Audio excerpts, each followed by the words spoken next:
Dober večer. Zahvaljujem se vam, da ste se pridružili tretji in hkrati zadnji okrogli mizi, ki je del letošnjega programa dogodkov pod naslovom Cilji trajnostnega razvoja med utopijo in realnostjo, ki jih organizira Ameriško-slovenska izobraževalna fundacija ASEF. Ta vsako leto omogoča štipendije 20 nadarjenim študentom, ki se nato vključijo v 3-letni izobraževalni program in opravijo 10-tedenski raziskovalni obisk pri slovenskih profesorjih na prestižnih univerzah po vsem svetu, kot so Harvard, Princeton in Stanford. Danes bomo torej še zadnjič v tem letu tukaj v Prešernovi dvorani na Slovenski akademiji znanosti in umetnosti v Ljubljani, nekateri pa tudi prek spleta, prisluhnili štipendistom, ki so pod budnim očesom svojih mentorjev znotraj tutorskih skupin premišljevali o ciljih trajnostnega razvoja, ki jih je določila Organizacija Združenih narodov. Prepričana sem, da bomo slišali nekaj izjemnih, inovativnih idej, ki so nastale v okviru tega projekta. Še posebej zanimivo pa bo srečanje 6 tutorskih skupin, torej kemije in biokemije, fizike in matematike, financ, biologije in medicine, umetnosti in družbenih ved ter računalništva, ki bo v tretjem, zadnjem delu dogodka prineslo nekaj zanimivih zamisli, povezovanj in interdisciplinarnosti. Moje ime je Neža Borkovič, sem novinarka na drugem programu Radia Slovenija na valu 202 in bom vaša nocojšnja gostiteljica. Hvala, ker ste se pridružili na dogodku. Naj bo večer poln plodnega razmišljanja o trajnostnem razvoju. Besedo pa zdaj predajam doktorju Roku Sekirniku, vodji programa ASEF Tutorstvo. Izvolite.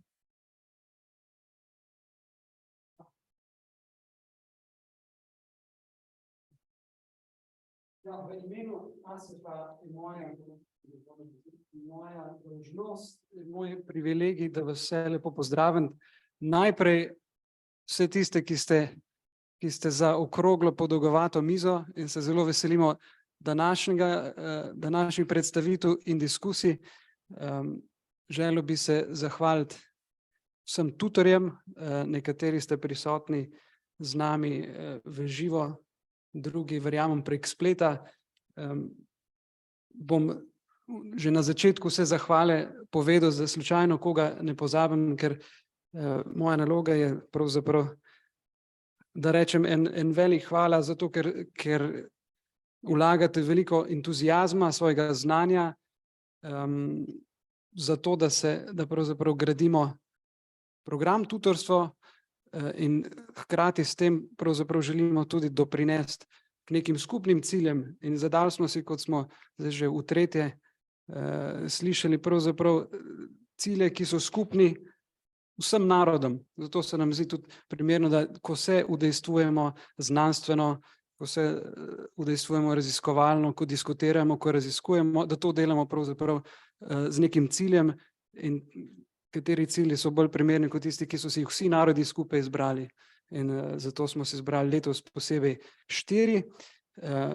In tutoriranci, študentje ste delali celo leto pod budnim mentorstvom 6 čudovitih tutorjev, ki bi jih rad poimensko izpostavil in se jim zahvalil. Profesor Ivan Bratko za skupino računalništvo, profesor Zdenko Časar za skupino kemikov in biokemikov, dr. Ana Ramovš za skupino medicincev.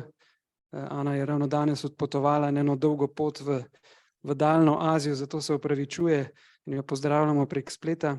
Dr. Aleksandra Gregorič, ki je vodila skupino finančne ekonomije in se nam tudi je pravzaprav celo leto pridruževala z Danske. Sašo Grozdanov, tutor za fiziko, ki je kot kvantni delec, nikoli točno ne vemo, kje je pa vedno prisoten, in pa Robert Dolinar, ki je vodil skupino, ki se ukvarjala z umetnostjo in humanistiko. Tako da hvala njim in hvala vsem študentom, ki ste pravzaprav tudi tutorjem dajali energijo in voljo za to, da so sami podeljevali svoje znanje, svoje izkušnje. Rad bi pravzaprav omenil še nekaj, kar nam je kot skupini organizacije ASEF zelo dragoceno, namreč to, da raziskovanje, da delo ne ostane pravzaprav samo ujeto v tem momentu, v tem trenutku, ampak da ga tudi zapišemo, zato da bodo imeli tudi bodoče generacije nekaj od tega. konec koncev, da bo, zdaj, ko se začenja poletje, da bomo imeli fino poletno branje in z velikim ponosom zato pravzaprav danes tudi razgaljam že drugo izdajo zbornika tutorstva ASEF. Ta pravzaprav predstavlja 10 izbranih esejev vaših predhodnikov na pravzaprav podobno temo, tako da je veliko inspiracije za to, kar ste letos počeli, morda že ste našli v delu svojih predhodnikov. In pravzaprav nam ta zbornik tudi daje eno motivacijo za to, da boste tudi vi, letošnja generacija, svoje razmišljanja zapisali v eseje, ki jih bomo pa prihodnje leto predstavili ob podobnem času. S tem tudi pravzaprav lahko dalj časa uživamo v vsem tem, kar ste odkrili. In eseji tukaj so res izbrani na različne teme, od mobilnosti do energije, do različnih socialnih vprašanj, tako da priporočam vsem, če ne veste, kaj odnesti na obalo, zabrati, priporočam zbornik Mesta prihodnosti. In na tem mestu zaključujem, preden vam predajam besedo, še z zahvalo ekipi, ki pravzaprav suportira ta program in s tem tutorirance, čudovita ekipa. Najprej Barbara Zagorc, ki je, bi rekel, mama tega programa in zdaj kmalu tudi mama generacije 2042. Barbara, mislim, da je to eden zadnjih dogodkov, preden se spremeni življenjski stil, zato si v imenu vseh zahvaljujem za vse, kar si naredila za ta program in za vse ostalo in ti želimo vse dobro. Jože Rožanski se nam je nocoj mogel opravičiti, ki je tudi eden od urednikov tega zbornika. Iris Bečaj, ki se je pridružila ASEF ekipi pred nedavnim in jo boste zelo kmalu spoznali. In pa zelo pomembno, veliko dela in truda je v ta zbornik vložila Anastazija Romanenko, ki vas je tamle tudi popisala, tako da Anastazija, tudi tebi hvala. Zdaj pa, da se posvetimo diskusijam, a smem še zaželeti nekomu rojstni dan in se zahvaliti, da ga z nami praznuje.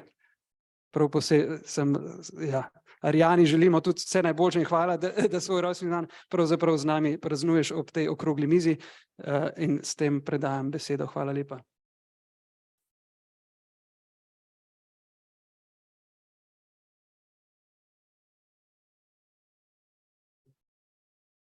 Ja, najlepše se zahvaljujemo za te uvodne besede. Z velikim veseljem pa zdaj predstavljam skupino štipendistov iz letošnje generacije ASEF, ki so se že intenzivno posvetili svojim izbranim področjem v okviru tutorskih skupin. Ja, danes so z nami z področja biokemije in kemije Meta Kodrič, z računalništva Anja Zdovc, področja umetnosti in družbene vede pokriva Arjana Savarin. Imamo tudi področje fizike in matematike, tukaj je Matej Neumann, biologija in medicina s predstavnikom Jakobom Timotejem Stojanovom Kondo in področje financ Matej Škerlep. Vsem lep pozdrav. V prvem delu se bomo v bistvu posvetili temu, da štipendisti nekako predstavijo svoje delo, kar so zapisali tudi v svojih esejih, in zato bomo šli kar lepo po vrsti. Najprej je tukaj področje biokemije in kemije, kot povedano, z Meto Kodrič in tutorjem, profesorjem doktorjem Zdenkom Časarjem. V vašem eseju se ukvarjate s pomenom inovacij v farmacevtski industriji ter upadom produktivnosti v razvoju novih zdravil. Tradicionalno so farmacevtska podjetja osredotočena na neke notranje enote za raziskave in razvoj, vendar se je ta model izkazal za manj uspešnega v zadnjem desetletju. Cena razvoja zdravil narašča, hkrati pa se število odobrenih zdravil zmanjšuje. Meta Kodrič, kaj ste ugotovili v svojem delu? Katere vrste povezovanja in sodelovanja med podjetji v farmacevtski industriji so najpogosteje in se izkažejo kot načini za reševanje tako zahtevnih znanstvenih izzivov, kot je ta? En lep pozdrav še v mojem imenu in hvala za besedo. Res je, naša tutorska skupina v bistvu trajnostni razvoj vidi tudi v tem, da bo sodobna medicina in farmacija sposobna generirati neka nova zdravila, ki bodo zadostila potrebam v prihodnosti, se pravi za zdravljenje bolezni, s katerimi se trenutno soočamo in ki se bomo soočali tudi v prihodnosti.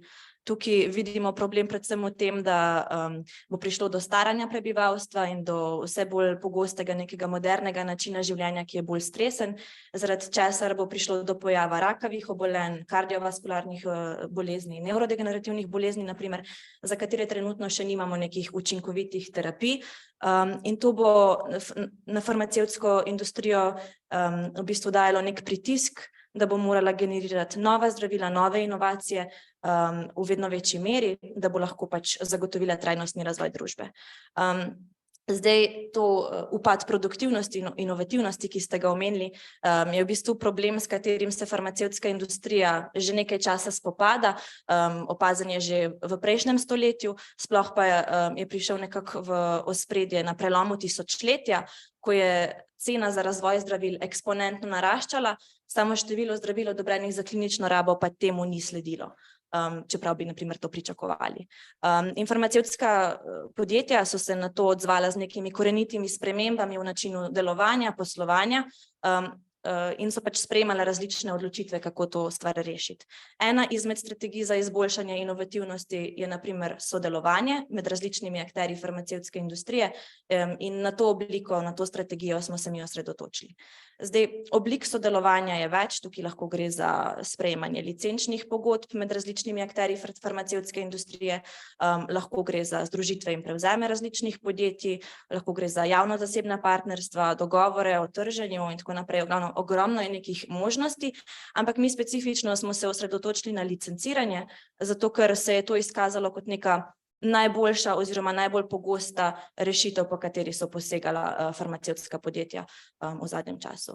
In vse te strategije za izboljšanje produktivnosti so se v bistvu tudi rezultirale v večje število zdravil odobrenih za klinično rabo, to je v zadnjih desetletjih oziroma v zadnjem desetletju naraslo iz nekje povprečno 20 na okrog 30 do 40, kar je že velik dosežek. Zdaj, pri samem licenciranju je v bistvu ne gre za nekaj specifičnega za farmacevtski sektor, ampak je licenciranje poznano v različnih industrijah. V bistvu gre za to, da inovator naredi nek produkt, ima neko intelektualno lastnino, ki ga licencira, licenčnik je pa tisti, ki z podpisom licenčne pogodbe in izplačilom neke oblike licenčnine dobi pravice za ali uporabo, nadaljen razvoj, distribucijo tega produkta. Zdaj, mi smo se osredotočili na dve obliki licenciranja. Eno je licenciranje, v bistvu ta povezava med nekimi manjšimi biotehnološkimi podjetji in večjimi farmacevtskimi podjetji. Drugo so pa mogoče malo bolj javno-zasebna partnerstva med raziskovalnimi laboratoriji univerz in velikimi farmacevtskimi podjetji. Je pa v bistvu sama ideja podobna. Dejstvo je to, da manjša farmacevtska podjetja ali pa manjša biotehnološka podjetja so pri raziskavah in razvoju bolj drzna, postopajo po nekem manj konzervativnem pristopu in zato lahko generirajo neke boljše, bolj učinkovite inovacije. Tudi osredotočena so na neko bolj ozko terapevtsko področje in zaradi tega lahko proizvedejo neke zdravilne učinkovine, ki so bolj konkurenčne. Jim pa manjka ta aspekt, da nimajo dovolj kapitala, nimajo dovolj izobraženega kadra, ki bi lahko vodil razvoj zdravilnih učinkovin naprej do kliničnih študij, regulatornih odobritev in konec koncev do prodaje in trženja produkta, in tukaj pridejo v igro velika farmacevtska podjetja. Ta imajo pa zelo neko dolgo tradicijo poslovanja, izkušnje, znanje in lahko zdravilno učinkovino popeljajo naprej vse do pacienta. In v bistvu gre tukaj za sodelovanje, kjer se združi znanje, kapital, tehnologije različnih akterjev farmacevtske industrije, posledično lahko pridejo na trg uspešnejši produkti v krajšem času. In to po eni strani je finančna prednost za obe podjetji, ker si pač zagotovita dobiček in obstoj na trgu, po drugi strani je pa to tudi prednost iz socialnega vidika, zato ker pacienti hitreje dobijo zdravila, ki jih potrebujejo. Najlepša hvala, Meta. Gremo kar naprej na področje računalništva.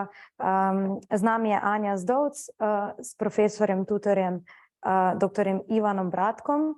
Anja, v svojem delu govorite o hitri rasti uporabe umetne inteligence na različnih področjih našega življenja, a hkrati opozarjate na potencialne negativne posledice in pomanjkljivosti razširjene uporabe modelov strojnega učenja. Posebej izpostavljate pristranskost umetne inteligence, ki se kaže v odstopanjih napovedi modela strojnega učenja in je posledica učenja modela, ki pa sam po sebi ni nepristranski, oziroma podatki niso nepristranski. Nam lahko predstavite konkretne posledice teh napak za vse nas, ki si morda tega ne znamo tako predstavljati? Hvala za besedo, lep pozdrav vsem. Torej, v letošnjem študijskem letu sva se jaz in Sara Oblak v tutorski skupini za računalništvo ukvarjali s pristranskostjo v umetni inteligenci. Torej, kaj zdaj mislimo s pristranskostjo? Torej, to mislimo, da model drugače tretira oziroma daje drugačne napovedi za posameznike z nekim atributom. Velikokrat se tukaj govori recimo o rasi, spolu ali pa o katerih drugih atributih, ker vsi se zavedamo, da torej pristranskost, da ljudje smo pristranski, iz česar proizvajamo tudi pristranske podatke, zaradi česar so tudi modeli, ki jih treniramo na teh podatkih, pristranski. Zdaj, kaj točno mislim, kako to merimo, pa najbolj, da razložim na nekaj primerih, ki so mogoče v zadnjih letih bili dosti odmevni v medijih. Prvi je iz ameriškega sodstva. Tam uporabljajo sodniki model, ki se mu reče kompas, uporabljajo ga, da napovedujejo, kakšna je verjetnost, da bo nek zapornik, ko pride iz zapora, spet naredil nek zločin. Kasneje je raziskava iz ProPublice ugotovila, da je model pristranski in sicer naj bi bil diskriminatoren do temnopoltih zapornikov. In sicer obe skupini sicer imata zelo podobno natančnost, torej model je zelo podobno uspešen pri obeh skupinah, torej temnopoltih in belih zapornikov. Razlikuje pa se v tem, da pri temnopoltih zapornikih velikokrat se odloči v negativno smer, ko naredi napako, večkrat naredi napako v negativno smer, medtem ko pri belih zapornikih večkrat naredi napako v pozitivno smer. Zdaj sicer so tudi, potem se je skupina sodnikov odzvala in povedala, da niso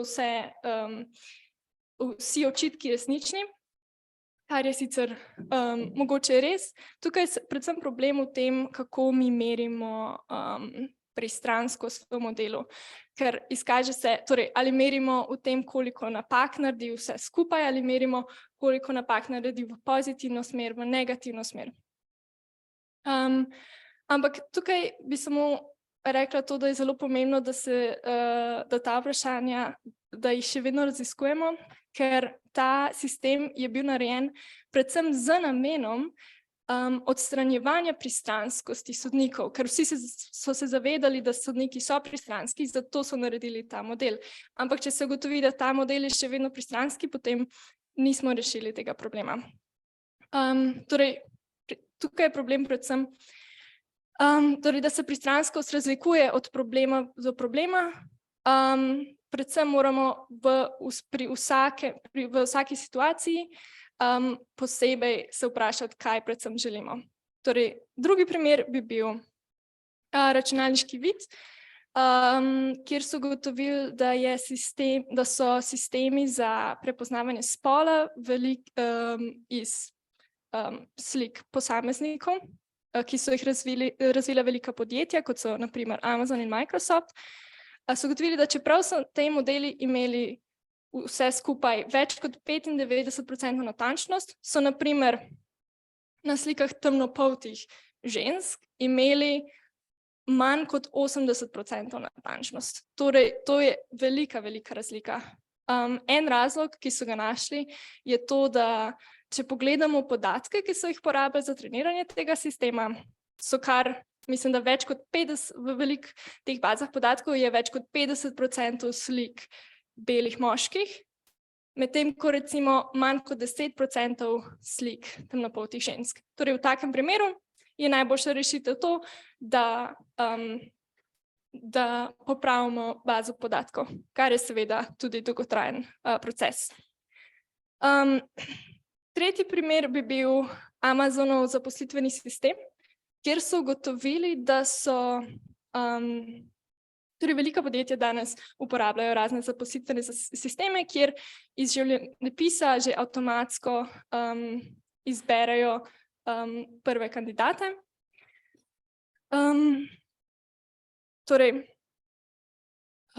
ugotovili so, da je Amazonov zaposlitveni sistem pristranski do žensk, torej čeprav informacija o spolu ni bila specifično v samih podatkih, so recimo, če je oseba se udeleževala fakultete, ki je bila samo za ženske, je avtomatsko imela nižjo možnost zaposlitve. To je seveda zato, ker so v preteklosti bili zaposlovani večinoma moški. Zdaj, tukaj se lahko zgodi, da se to gre v nek začaran krog. Torej, če v preteklosti so bili zaposlovani moški, zdaj sistem še vedno favorizira moške, potem te podatki se spet uporabljajo za treniranje boljših sistemov in tako se lahko zapademo v začaran krog. No, še zadnja so jezikovni modeli, kot recimo kot vsi poznamo ChatGPT, ki lahko tudi generira seksističen in rasističen tekst. To bi bilo vse zaenkrat. Hvala. Ja, področje računalništva res zanimivo in obsežno. Anja, k vam se še vrnemo. Zdaj pa na področje umetnosti in družbenih ved z Arjano Savarin in tutorjem Robertom Dolinarjem.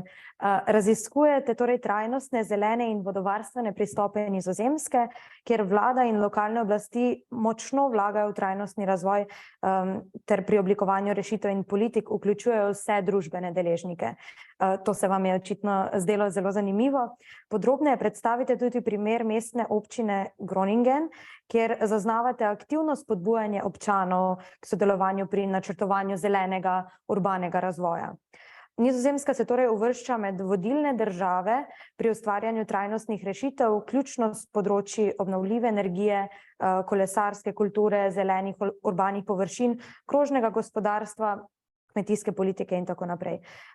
Čeprav vprašanje tudi v vašem delu ostaja odprto, me zanima, ali bi po vseh vaših ugotovitvah lahko takšne vrste politike in recimo spodbujanja prenesli tudi v slovensko okolje. Hvala za besedo, lep pozdrav vsem. No, v naši skupini za umetnost in družbene vede sva se s kolegico Nušo Dijak, ker sva obe preživeli nekaj časa na Nizozemskem, tudi med trajanjem tutorskega programa, odločili, da se bova posvetili res trajnostnemu razvoju mest in infrastrukture, pa tudi glede na Nizozemsko tudi vodne infrastrukture. Kajti vemo, da danes so mesta ključni onesnaževalci okolja, saj proizvedejo kar 70% emisij in smo naš projekt tako združili pod skupno ime Trajnostna, zelena in vodovarstvena mesta prihodnosti, primer Nizozemske. Kot ste že povedali, Nizozemska na vseh družbenih področjih in gospodarstvenih vlaga v trajnostni razvoj in to že zelo intenzivno že od 60 let. Kar bi želela izpostaviti, zakaj je Nizozemska prvo tako posebna, kar smo ugotovili, je predvsem drugačna kulturno ozadje in miselnost. Namreč Nizozemci zelo imajo že v kulturni strukturi in osebnostni strukturi, da se jim spremembe zdijo zanimive in jih kar hitro, tudi v lokalni skupnosti vzamejo za svoje, probajo, testirajo. Druga specifična stvar je vključevanje. In to spet tako gre za odlično sodelovanje, torej sploh vlade z lokalnimi oblastmi, s svojimi prebivalci, kar se tudi zelo pozna na vseh segmentih, tudi oblikovanja infrastrukture mest, saj so prebivalci kot tudi otroci, različne narodne manjšine in druge skupine so vključeni v sooblikovanje zelene mestne infrastrukture. Tretja stvar, ki se zdaj na Nizozemskem pojavlja, ki je tudi zelo posebna, je, da imajo težave s sušami. Nizozemska je najprej imela veliko težav s poplavami zaradi segrevanja morij in dvigovanja vodne gladine, torej je problem s poplavami. Po drugi strani pa v poletnem času so začeli imeti problem s sušami, tako da sedaj veliko te inovativne tehnologije vlagajo tudi v zadrževanje vode, kar prej niso počeli. To so take 3 posebnosti, ki bi jih izpostavila. Zdaj pa, kaj se da prenesti v druga okolja? Tukaj treba prvo biti specifičen, ker prvič vsaka kultura, imaš že kot prvo kultura svoje specifike, potem je tudi tukaj treba upoštevati naravno okolje. Naprimer, Nizozemska je posebna potem, ker njihovo naravno okolje po večini, v navednicah naravno, ker so ga po večini zaradi poplavljanja umetno ustvarili, ne? Tako da imajo spet čisto drugačen odnos kot Slovenci, ki imamo že naravo dano na pladnju in moramo spet čisto drugačen pristop. Se pa bi dalo definitivno prenesti, kar se tiče krožno gospodarstvo. Na Nizozemskem, na primer, reciklirajo 75% odpadkov. Torej, to pomeni, da na ravni Evropske unije na primer 40%, da so kar napredni. 19% odpadkov se žgejo, le 3% pa jih konča na odlagališčih. In to zato, ker spet je tukaj poudarjeno sodelovanje. Torej, vsak v tej verigi, od proizvajalcev, industrialcev do lokalnega okolja, vlade, vsak ima svoje zadolžitve in tukaj dejansko ima svojo vlogo in ve, kaj dela. Torej imajo res to logiko od surovine, dajmo reči odpadkov do surovine. In tudi velika odgovornost je tudi podjetij, da svoje odpadke reciklirajo. Potem, kar bi se dalo prenesti, kar je danes povsod problem, kot smo tudi nedavno videli, tudi v Italiji in drugih predelih sveta, poplave. Njihova protipoplavna strategija je med samem svetovnem vrhu, mislim, da so kar vodilni po tej tehnologiji. Tu bi se dalo marsikaj prinesti, ampak spet je treba gledati na specifično naravno okolje. Verjetno v Piranskem zalivu ne bomo, v našem zalivu, kakšne peščene sipine ali pa kakšne velike obrambne zidove in tele masivne betonske konstrukcije si privoščili, tako da tukaj je spet potrebno gledati potrebe našega lokalnega naravnega okolja. Bolj ključno, kar bi lahko prenesli, je tudi pedagoška, malo miselnost. Da otroci so tukaj res že od začetka stoletja smatrani kot aktivni akterji pri oblikovanju, bom kar rekla tako, trajnostnih politik. Seveda se začne prvo vse na lokalni ravni z udejanjanjem, mogoče urbanih vrtov, zelene okolice šole, ampak to se potem ne stopnjuje. Torej, odvedno so otroke, pa tudi različne narodne skupine, gre tudi za neko multikulturno komponento, seveda, ki izvira tudi iz tragičnosti kolonializma njihovega. Tako da to so vse tako stvari, ki bi jih lahko vnesli. Pol, kar se mi zdi zelo zanimivo, je kolesarska infrastruktura. Tudi v Sloveniji se je kolesarstvo zdaj v zadnjih nekaj letih z dosežki naših športnikov zelo dvignilo. Na Nizozemskem imajo 33,000 kolesarskih stez, večina teh je ogrevanih in je v mestnih središčih dajo prednost kolesarjem kot ostalim vozilom. Seveda, to je potem še električni, da bi tudi naš promet v večini bil na elektriko, pol so te urbane kmetije in še bi lahko naštevala, tako da bom predala besedo. Ja, zelo aktualne teme s trenutno dirko po Sloveniji in pa ja, tudi sama sem nekaj časa preživela v državah Beneluxa, mi je bilo ob branju eseja zelo zanimivo pogledati mogoče malo nazaj, pa tudi naprej v prihodnost z Nizozemci, ki so zelo daljnogledni. Vrneva se še k vam, imam še nekaj vprašanj v drugem delu, zdaj pa prehajamo na področje fizike, ki je v tem programu pobratena z matematiko, z njo pa je tukaj Matej Neumann in izredni profesor dr. Sašo Grozdanov. Torej fizika, kjer se avtorji eseja osredotočajo na pomen električne energije v svetu, potrebo po zanesljivi oskrbi in pa nujnostjo blaženja podnebnih sprememb, ki so pa zelo pereča tema. Čeprav Slovenija že prejema velik del energije iz nizkoogljičnih virov, je treba še vedno zmanjšati odvisnost od fosilnih goriv. Matej Neumann, avtorji se v delu Jedrska energija kot privlačen vir energije posebej osredotočate, kot pove tudi naslov, na jedrsko energijo, ki predstavlja pomemben delež svetovne proizvodnje električne energije. Primerjate pa tudi različne načine pridobivanja električne energije in ocenjujete potrebe Slovenije. Po vsem povedanem, kaj je bil v izhodišču glavni namen vašega eseja? Ja, še lep pozdrav z moje strani. Nekako glavni namen našega eseja je, da razdelimo to temo na 4 dele. Torej, najprej smo hoteli pogledati, kje trenutno jedrska energija je, torej pač kako jo uporabljamo, če so bili kakšni napredki, kaj so trenutne njene pomanjkljivosti in kaj bi se dalo vse izboljšati. Po nekako drugem delu smo pogledali, kaj lahko pričakujemo v prihodnosti. To bom mogoče še malo kasneje govoril, pač primerjali smo na primer fuzijo, fizijo. Fizija je zdaj, kar mi nekaj delamo, že delamo in uporabljamo.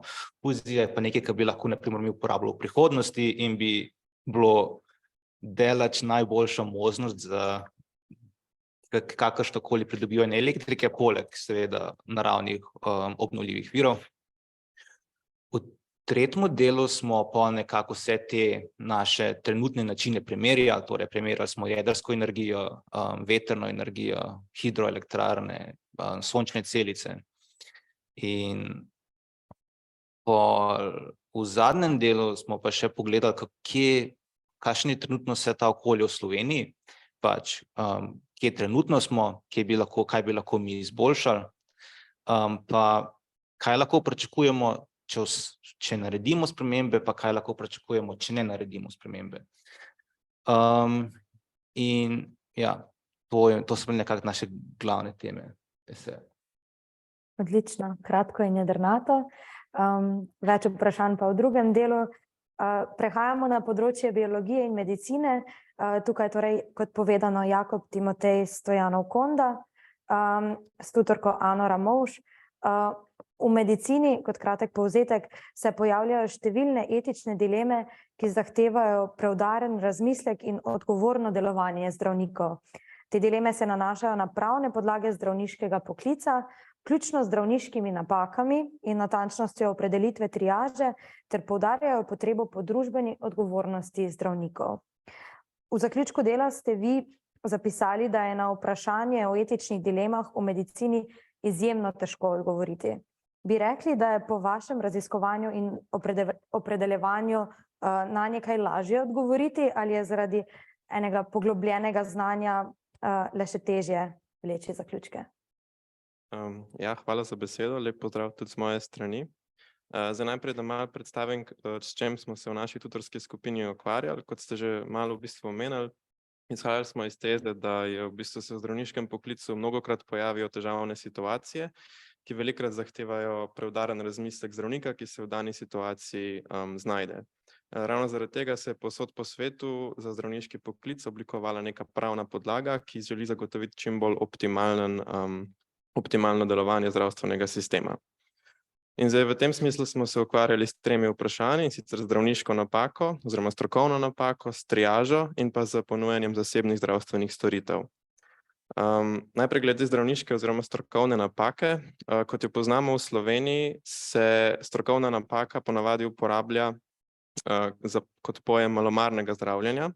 Malomarno zdravljenje je v 179. členu Kazenskega zakonika določeno kot zdravljenje, pri čemer zaradi zdravnikovega ravnanja v nasprotju z načeli medicine pride do hujšega poslabšanja zdravstvenega stanja bolnika oziroma bolnik zaradi tega ravnanja zdravnika umre.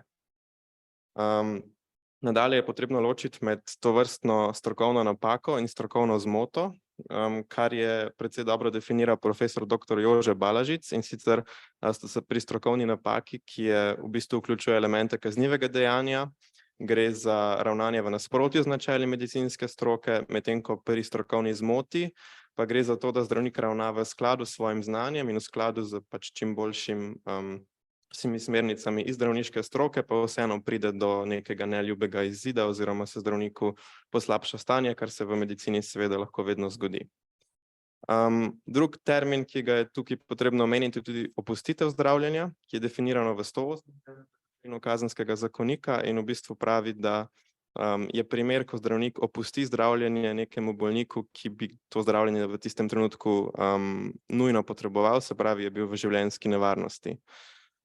Zdaj, te definicije se zdijo nedvoumne, ampak skozi praktične primere velikokrat vidimo, da dostikrat niso jasne. Naprimer, kot primer bi lahko navedli bolnika, ki se znajde na enoti intenzivne terapije in se potem zdravnik odloči, da mu opusti vazopresivno zdravljenje, ki bi ga v tistem trenutku nujno potreboval. Zdaj, težko je določiti, ali je šlo tukaj za malomarnost, ali je šlo tukaj za opustitev zdravljenja, ali je bila ta opustitev zdravljenja strokovno utemeljena ali ne. Tako da vidimo, da je v bistvu tukaj zelo veliko nejasnosti. Drugi primer, s katerim smo se ukvarjali, je triaža. Triaža v bistvu vsi poznamo iz urgence, v bistvu pomeni samo to, da recimo razvrščamo bolnike na podlagi nujnosti njihove obravnave. To na primer naredi sestra na urgenci, ko pride bolnik na urgenco, da se ugotovi, v kakšnem vrstnem redu bojo bolniki obravnavani. Imamo mogoče etično malo bolj problematičen primer triaže je bil med covidom v Italiji, ko so bolnike, ko je bila zelo huda situacija, zelo veliko bolnikov in so imeli omejeno število postelj oziroma ventilatorjev na intenzivni negi. In so potem v bistvu bolnike razvrščali oziroma so uporabljali triažo zato, da so ugotavljali, kateri izmed bolnikov bo dobil ventilator, in zato so uporabljali predvsem starost. Se pravi, so predvsem rekli, mlajši bolniki bojo šli na ventilator, starejši pa ne. Torej, tukaj vidimo, da je tudi triaža, ki je v medicini nujno zlo in je potrebno upoštevati v veliko primerih, zaradi tega, ker za optimalno delovanje zdravstva je potrebno, da tisti, ki potrebujejo v danem primeru nujno zdravljenje, tega tudi dobijo. Je lahko včasih etično tudi bolj vprašljiva. Na primer, v primeru covida v Italiji, po našem mnenju, starost ni edini dejavnik, ki bi lahko vplivala na uspešno zdravljenje z ventilatorjem, tako da kaže samo na to, da mora biti pri triaži algoritmi, ki se zanjo uporabljajo, res strokovno utemeljeni in nedvoumni in brez izjem.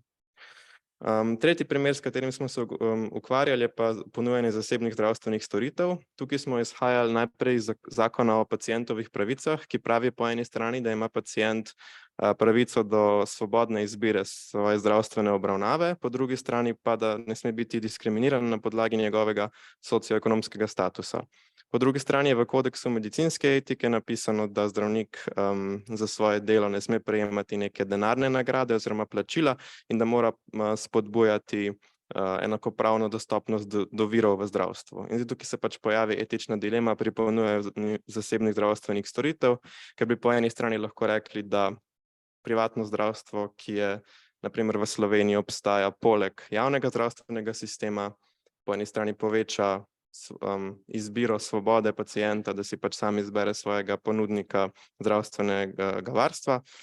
Po drugi strani bi pa lahko tudi rekli, ker to zdravstveno varstvo vsaj v Sloveniji ni enako dostopno vsem pacientom, da gre za diskriminacijo tistih, ki imajo recimo slabše socioekonomsko stanje. Tako da tukaj potem pa imamo tudi primer, na primer, favoriziranja pacientov, ki so na primer družinski člani ali pa prijatelji zdravnika, in pride do konflikta med odgovornostjo do družbe in odgovornostjo do svoje lastne družine. Tako da v bistvu vidimo, da v medicini obstajajo številne etične dileme, na katere je precej težko odgovoriti. Ampak da se malo dotaknem tega vašega začetnega vprašanja, je pa tako, da se mi zdi, da po eni strani je vsekakor, tudi ko se debatira o tem, recimo tudi ko pride do kaznivih dejanj in pride do zdravniških napak in sodišču in tako naprej, je seveda zelo pomembno, zelo poglobljeno znanje medicine, ker samo z znanjem o stroki lahko ugotavljamo, ali je v nekem primeru šlo za malomarnost, a je šlo za kakšno zdravniško napako, a je šlo sploh za zdravniško napako. Tako da vsekakor je potrebno tukaj poglobljeno znanje. So pa po drugi strani primeri, predvsem tam, kjer so etične dileme odvisne od bolj osebnih prepričanj zdravnika, kjer pa mogoče tudi s poglobljenim znanjem dostikrat ne bomo mogli najti nekega prav točnega odgovora. Hvala lepa, omenjate poglobljeno znanje, prav od vas se danes vsi učimo tukaj, tako da najlepša hvala. Prehajamo pa povsem na skrajno stran tega ovalnega omizja k zadnjemu današnjemu predstavniku, torej Matejo Škerlepu, s tutorko izredno profesorico doktorico Aleksandro Gregorič. Korporativno upravljanje v startupih in inovacijah je ključno za trajnostno delovanje podjetij. Zagotavlja transparentnost, odgovornost in upravljanje tveganja, startupom pa pomaga pridobiti zaupanje investitorjev in financiranje.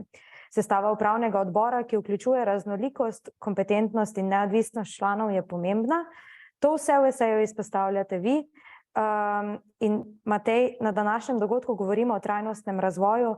Kako se korporativno upravljanje, ki ste ga predstavljali, povezuje z ESG dejavniki, to je Environmental, Social, Corporate Governance, in zakaj je odgovorno ravnanje, ki vključuje skrb za zaposlene, družbo in okolje za podjetja, tako pomembno? Živijo, lep pozdrav tudi z moje strani. Hvala za besedo. Ja, tako kot ste že omenila, v bistvu se pravi te ESG dejavniki, praktično s tem se v finančni industriji, jaz bi rekel, v zadnjih nekaj letih ukvarjamo, če ne pol časa, po moje še več kot pol časa. No. In kaj tukaj gre, se pravi za ESG, se pravi environmental, skrb podjetij v tistem sektorju, ko ona delajo, ko podjetja delajo. Torej imamo skrb za okolje. Potem imamo social, kar pomeni za okolje v smislu socialnega vidika, v katerem delajo, in potem še governance, tukaj pa to korporativno upravljanje, kar pa pomeni nekako sestava uprave, sestava management boarda, da je zadostno število recimo žensk, kar je bil definitivno velik problem v finančni industriji, da je bilo predvsem neko zelo moška industrija, ker so prevladovali moški, ampak zadeve se popravljajo. Tako da to v bistvu, zakaj se je ESG začel pojavljati v finančni industriji, dva vidika. Eno so definitivno vlagatelji. Vlagatelji so konec koncev tisti, ki imajo zadnjo besedo, v katera podjetja bojo vlagala, in potem določajo na podlagi tega, se pravi, ali gre denar za določeno podjetje, če je to podjetje trajnostno ali ne. Potem je bil pa tukaj definitivno tudi regulator, se pravi pritiski strani vlad, držav, da se neke take vidike začne uvajati, potem predvsem pritiski na upravljalce premoženja, pa na neke hedge sklade. Trenutno v bistvu smo iz neke te idejne zasnove smo prišli ven, zato ker vse skupaj je bilo zelo novo. Za vse noben v finančni industriji ni bil nek strokovnjak za okolje, noben ni imel pojma, kaj pomeni nek ogljični odtis in to, in potem pravzaprav je bilo za vse nekako na novo, da smo se te stvari naučili in da se postavijo neke smernice. Zdaj izhajamo iz teh smernic ven in začele so se postavljati, implementirati neke baze, ki bi bile primerne. In ja, naleteli smo na težave, in težave so namreč, da študije kažejo, da veliko teh baz je med sabo praktično nekoreliranih, in zdaj potem katero bazo jemati za kredibilno, katerega ponudnika tukaj jemati, da bo pač po njemu bomo merili ESG, ne? Zato ker nekako moramo pa imeti neke primerljive podatke, morajo biti neke številke, da ni pač to tako mečkan prek palca, pa pogledamo pa rečemo, tole bo, ne.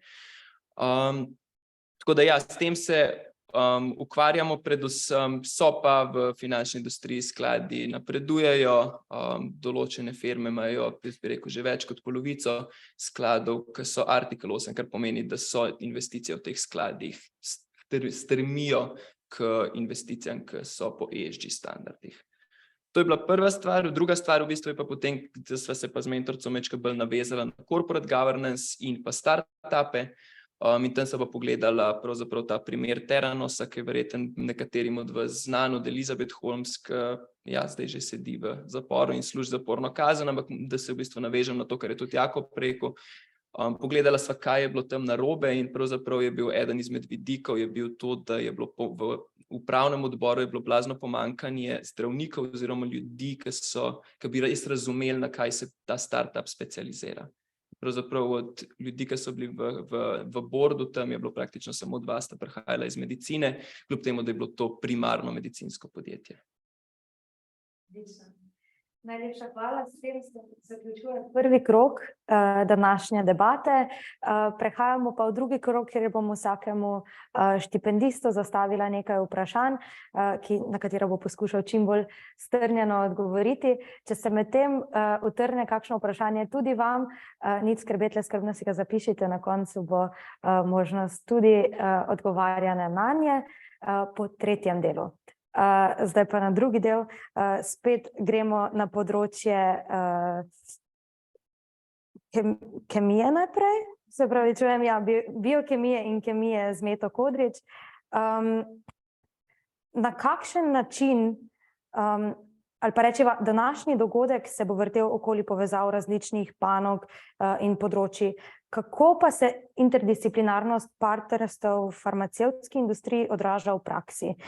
Katera področja in industrije so najpogosteje vključene deniva v ta partnerstva? Ja, interdisciplinarnost je v bistvu ključen del kakršnekoli industrije, ne samo farmacevtske, in je ključna za prihod nekih inovacij na trg.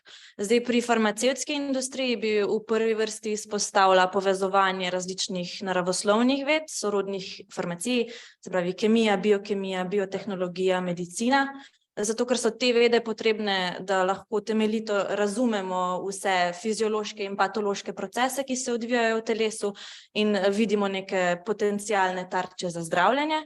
V drugi vrsti bi pa potem izpostavila povezovanje z drugimi strokami, z strojništvom, fiziko, računalništvom, zato ker ta področja omogočajo razvoj nekih tehnologij, ki se jih potem v farmacevtski industriji uporablja. Teda, to. Ravno ko omenjate fiziko, računalništvo, v tretjem delu bomo poskušali odgovoriti na kakšno interdisciplinarno vprašanje. Še eno vprašanje imam za vas, Meta. Na kakšen način pa denimo prevzeta podjetja ohranjajo motivacijo za dobro delo tudi po prevzemu? Kateri dejavniki so ključni za ohranjanje te motivacije? Združitve in prevzemi so v bistvu neka alternativna metoda sodelovanja licenciranju in imajo pač določene prednosti in tudi določene slabosti. Zdaj, ta upad motivacije je na primer ena izmed slabosti, ki se lahko zgodi, zato ker po prevzemu oziroma po združitvi pride do v bistvu zlitja obeh podjetij v eno in se na trgu zmanjša konkurenca, se pravi eno podjetje manje na trgu. In to lahko da mogoče navidezno sliko, da ni več treba toliko veliko denarja vlagati v raziskave in razvoj, ampak ta slika je seveda zmotna, se pravi, samo vlaganje v raziskave in razvoj je tisto, ki vodi do novih inovacij. Poleg tega lahko pa sam proces združitve oziroma prevzema izboljšamo tudi na ta način, da proces naredimo čim hitrejši, čim bolj učinkovit in čim bolj transparenten, da pač stvari čim hitreje nemoteno potekajo naprej. Najlepša hvala.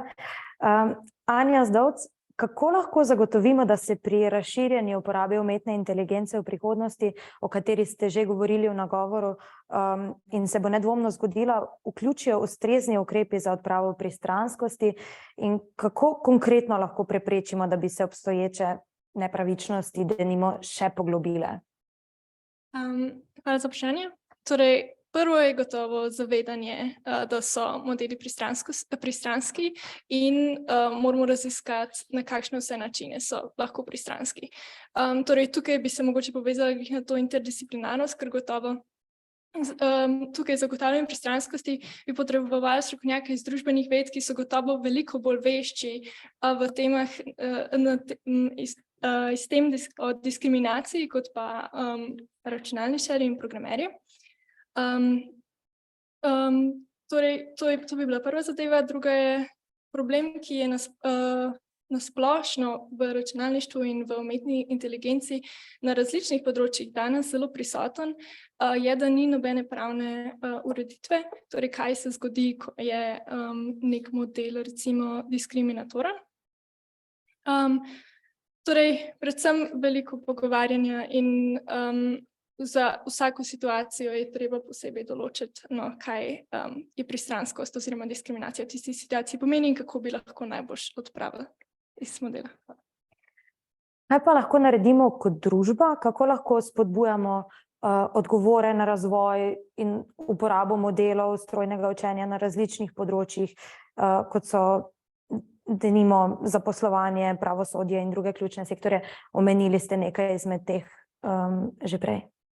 Saj se mi zdi, da je že nekaj tega zavedanja recimo tudi nekatera večja podjetja se tega zavedajo, recimo primer kot ChatGPT že ima vgrajenih veliko nekih varovalk in to je gotovo, torej, ker se kot družba veliko pogovarjamo o diskriminaciji, iz tega tudi pridejo te varovalke. Definitivno potrebujemo neko zaupanje v umetno inteligenco, ampak seveda ne smemo pa popolnoma zaupati, ampak moramo vedno še testirati in pogledati, kako bi se lahko še izboljšali. Odlično. Potujemo naprej na Nizozemsko. Pri nas se okoljske težave zadnja leta, torej v Sloveniji, izražajo predvsem z obilnimi poplavami, ki kar nekako ne najdemo prave rešitve, kako bi se jim zoperstavili. Nizozemska pa je država, katere velik del ozemlja se nahaja pod morsko gladino, zato pa so za ohranjanje mest potrebni številni inovativni načini upravljanja z vodami. Bi lahko katerega od njihovih naprednih sistemov uporabili tudi za preprečevanje katastrof v Sloveniji? Hvala za besedo. Ja, tako, 60% nizozemskega ozemlja ogrožajo poplave, čeprav se nekaj tudi suša problem, tako da razvijajo tudi sisteme za zadrževanje vode. Ja, to je spet tako, ne, prenašati kar na slepo stvari nikakor ne. Treba zelo dobro proučiti stvari, ker določeni ukrepi bi bili lahko za našo biodiverziteto, na primer morja, če bi kar en nasip naredili, ne, v Piranskem ali pa kakšno konstrukcijo tako masivno bi kar spremenilo, ne. Pogoje življenja v morju, naprimer pa tudi v jezerih. Kar se mi zdi dobro, mogoče Nizozemci, mogoče da bi se bolj res tudi naša država povezala z lokalnimi okolji, ker opažam, da je vedno premalo vedno prekasno pridejo, vedno se zamuja, da bi se tukaj prvo uredilo, se bi bolj povezali z lokalnimi okolji, bolj prisluhnili. In da bi se tudi, ne vem, večkrat letno sestali na sploh področjih, ki so podvržena, ne, tem katastrofam, kot so poplave in podobno. Dobro se mi zdi tudi urejanje rečnih bregov. Nizozemci, na primer, rečne bregove, dajmo reči, reke, ki tečejo prenaravnost, jih malo tako zavijugajo, da ni takšen fluk. Zdaj, kakšne jezove ne bi tudi preveč, ker to vse res treba, ne, proučiti, kaj bi se lahko, da se pa dosti narediti, na primer, na mestni infrastrukturi, dosti več zelenih površin, že ena mikrozelena površina na enem pločniku, da se izkoplje tlakovce in postavi en zelen vrtiček, že dosti naredi. Zdaj, če je takih 1000, 2000 in da se ohranja ta tudi biodiverziteta v mestu, že to veliko pripomore. Kakšne črpalke mogoče, kakšni, ne vem, premični zidovi, to je vse za preučiti, mi bilo bolj za kakšnega hidrostrokovnjaka, ne, dobro vprašanje, kaj bi se dalo prinesti, ker na primer, ko sem jaz vprašala nizozemskega arhitekta, on mi je rekel, da bi on, na primer, prenesel plavajoče strukture, da bodo mesta v prihodnosti, sploh priobalna, ker poplavlja, mogla razmišljati o tipih zgradb, ki bodo odporne na poplave. Bodisi, ki bodo lahko na kopnem, in ko bodo poplave, bodo lahko lebdele oziroma celo lebdele na vodi, ne, tako je, razplavale na vodi. Tako da tudi tukaj. Rekel pa mi je, kar je spet ne za nas, tudi ne Slovence, mi se kar burno odzovemo na ne kakršnokoli spremembo, kar je prav, ker res, jaz sem tudi tako bolj naravovarstvenica. On je na primer kar rekel, da bi, ne vem, mogoče umestil naša, ne vem, določena jezera, te plavajoče večnamenske strukture, ki so trajnostne seveda in se jih da odstraniti, ko se jih več ne potrebuje, ne, da se ne posega preveč v sistem. Seveda spet, da bi umeli to našim naravovarstvenikom, verjetno ne bi bili zadovoljni. Tako da res vsaka država ima specifično, kot sem rekla, kulturno ozadje, specifično okolje in na to se treba ozirati in tu štartati, je pa, se strinjam, ključnega pomena interdisciplinarno povezovanje, mednarodno sodelovanje in tudi večja podpora lokalne ravni in vključevanja ljudi. Mi je zdelo tole z načrtovanji tudi mikrozelenih prostorčkov in tudi sama gojim afiniteto do teh tem v novinarstvu. Mogoče v povedi dveh, ki sva že mečkeno dolgi, kako lahko trajnostno načrtovanje teh zelenih površin pa tudi vodovarstvenih ukrepov kot ju izvajanje Nizozemska nekako prispeva k prilagajanju in pa reševanju sprememb v drugih delih, podnebnih sprememb v drugih delih sveta. Ker Nizozemska je mikroprostor glede na vse ostalo. Tako je, in mikro in specifičen prostor, zelo umetna narava, ne. Ja, to je spet potrebno, tudi sodelovanje urbanistov na mednarodni ravni.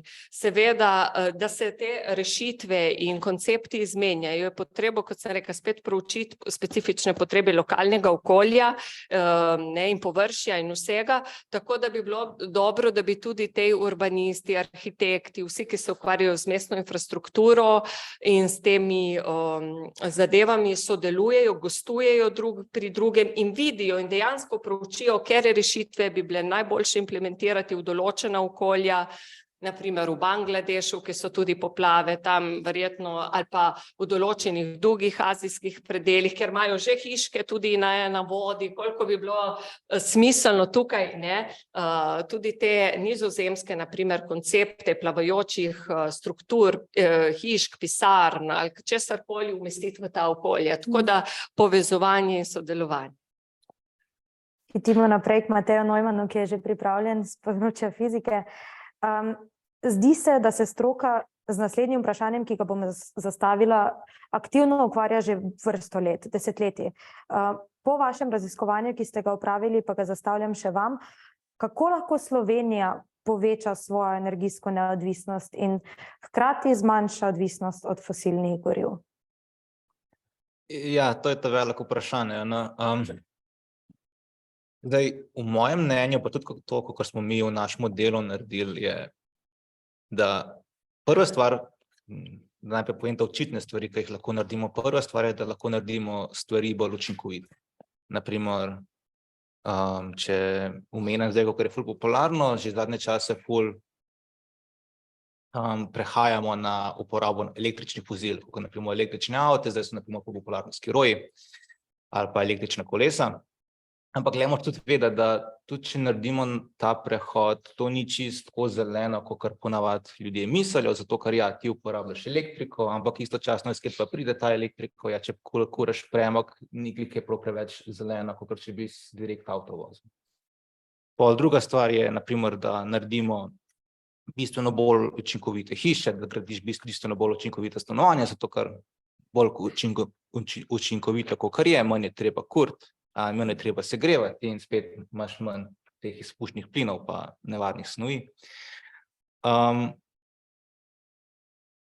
Ja, zdaj, kako pa priti, da bi bili energetsko neodvisni od ostalih stvari, je pa, kakor smo mi videli, pač ful bi pomagal, če bi lahko zgradili še eno nuklearko ali pa naredili še en blok. Ampak tukaj ne mislim tako, da bi zdaj mi to naredili in pa lahko pozabili na vse ostale stvari. Pač nuklearna energija ni neko stvar, ki jo imaš lahko samo po sebi, ampak je bolj namen, da nadomestiš energijo, ki jo tvoji obnovljivi viri, kot so veter, sonce, voda, ne morejo dati. Naprimer, ponoči nam sončna energija ne bo kaj prav preveč pomagala. In naprimer, če je suša, ni vode, vetra v Sloveniji, ko smo nekaj znotraj Alp, pa tudi ni kaj prav preveč. In ko te naravni obnovljivi viri pač ne dajo nam dosti energije, tukaj bi lahko uporabljali nuklearno energijo in bi pač nadomestila, dokler spet ne vzide sonce, ne pride malo več vode ali pa malo bolj veter zapiha. Govoriva o jedrski energiji, zdaj bom pa malo energijsko še globje povrtala. Ali obstajajo kakšni alternativni viri energije, ki so bolj primerni za slovensko okolje, kot je jedrska energija? Veliko je polemik o drugem bloku. Slišali smo morda že v tonu govora vaše stališče o tem, pa vendar, kakšno je vaše stališče o drugem bloku in pa o mogočih alternativah jedrske energije pri nas? Ja, ok, meni bi se zdelo fajn, da bi zgradil še en blok, pa sam zaradi tega tudi, ker pol ne bi bilo treba nam skoraj nič premoga kuriti, oziroma ne skoraj nič, sploh nič. Zdaj, drugi alternativni viri energije pa,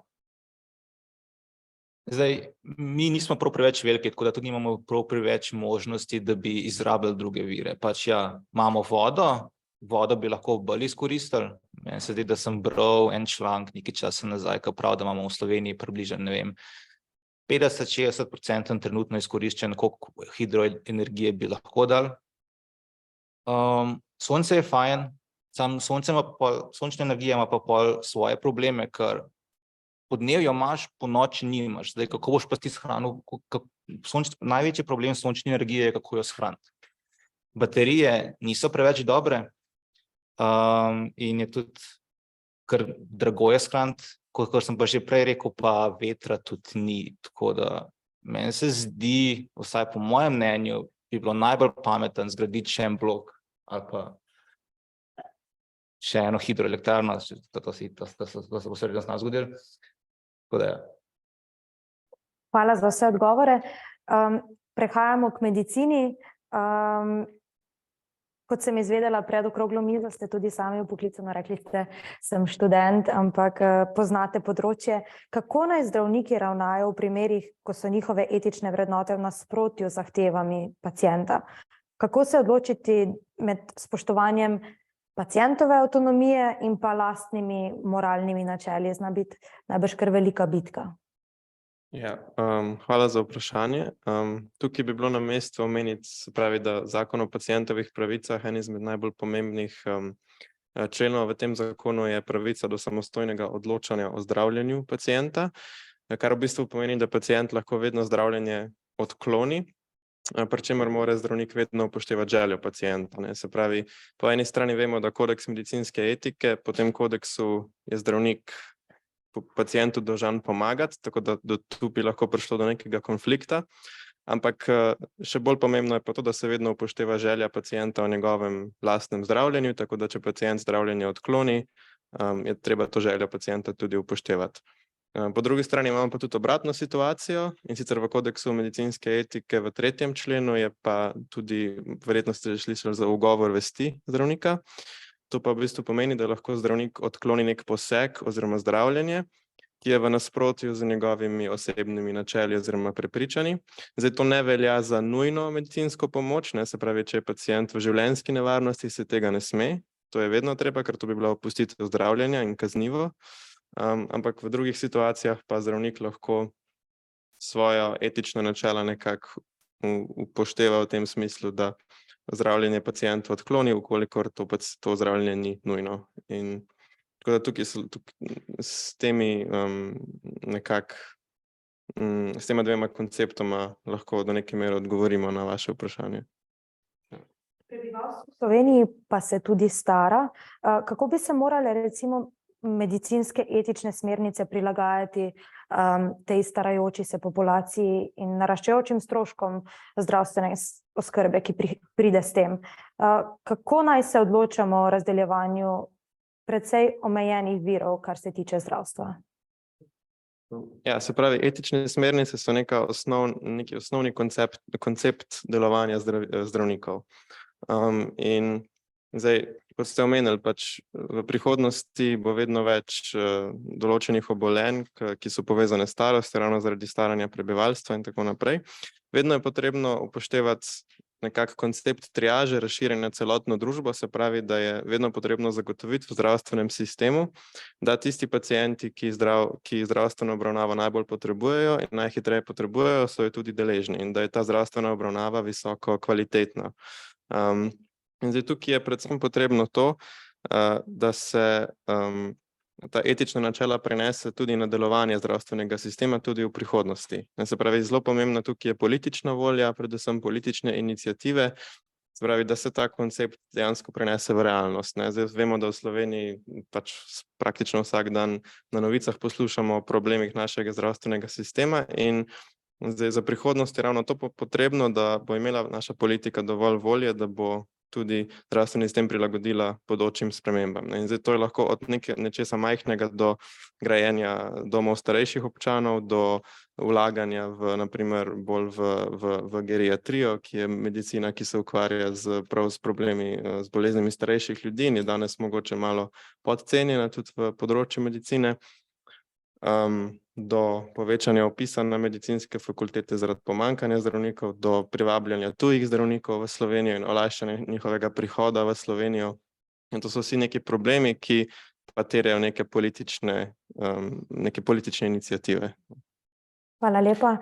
Zadnje področje v drugem krogu so finance. Matej Škerlep, ko gledamo podjetje, imamo vedno na eni strani njegovo poslanstvo, na drugi pa je dobiček oziroma finance. Ali podjetja lahko sledijo večjemu namenu in skrbijo za družbeno odgovornost ter hkrati ohranjajo to donosnost, o kateri govoriva? Kakšni so primeri podjetij, ki so uspeli to doseči? Ja, definitivno, absolutno. In pravzaprav tukaj stop v vpliv pač ta ESG, ker kaj to pomeni? V bistvu podjetje, ki ne bo, če pogledamo recimo čez 5-10 let, če ne bo ESG compliance, se pravi, da ne bo v skladu s temi standardi, praktično tako podjetje bo zelo težko poslovalo, pa recimo, če je poslovalo, še bo zelo težko bo dobilo kapital. Kar pomeni, da ne bojo obstajali skladi, ne bojo pač neke inštitucije, ki bo lahko kupila njihove obveznice ali pa delnice ali pa kakršnekoli druge inštrumente. To je prva stvar. Druga stvar, ki se pa tukaj je pa potem, da če pa že bo obstajalo, bo pa potem zahtevana donosnost taka, da se temu podjetju, da ne bo moglo v bistvu potem delati neke dodatka v bistvu na to zahtevano donosnost. To je prva stvar. In zdaj, če pogledamo potem iz osnovne fundamentalne analize, ki pravi, da je pravzaprav današnja vrednost podjetja diskontirana vrednost prihodnjih denarnih tokov. Če mi pogledamo recimo, kakšen delež je terminal value, se pravi vrednost recimo čez 10 let v današnji ceni, to pravzaprav predstavlja tam okrog 50%. In če tako podjetje, če mi damo, se pravi, za terminal value 0, potem tudi vidimo, da je današnja cena podjetja lahko blazno nizka. In potem podjetje, recimo vsa ta podjetja, neka naftna podjetja, ali pa če pogledamo Saudsko Arabijo, recimo, kaj se tam dogaja, vsi se sprašujejo, kaj lahko naredimo, kako se lahko spremenimo naše poslovanje, da bomo čez 5-10 let mi še zmeri na trgu. In recimo, kaj delajo v Saudski Arabiji, recimo glih par dni nazaj je bilo, da so združili 2 profesionalni ligi in potem tukaj od zadnje spet Saudska Arabija. Potem, kaj recimo delajo profesionalni nogomet, blazno nekih velik, mogoče trenutno še malo bolj takih ostarelih, mogoče grdo rečeno odsluženih igralcev, kot recimo Ronaldo, ki za nek Champions League v Evropi mogoče ni več primeren, pa je šel zdaj v Saudsko Arabijo, ampak kaj je tukaj od zadaj pač spet velik denar, ampak oni to gledajo na dolgi rok, kaj bojo pač nekako privabljali, ker konec koncev tukaj ni zdaj, za njih ni Ronaldo pač nek vrhunski igralec, za njih je potem Ronaldo nekdo, ki bo pač prinesel dobiček za izgledanosti, iz prodaje dresov, iz česarkoli.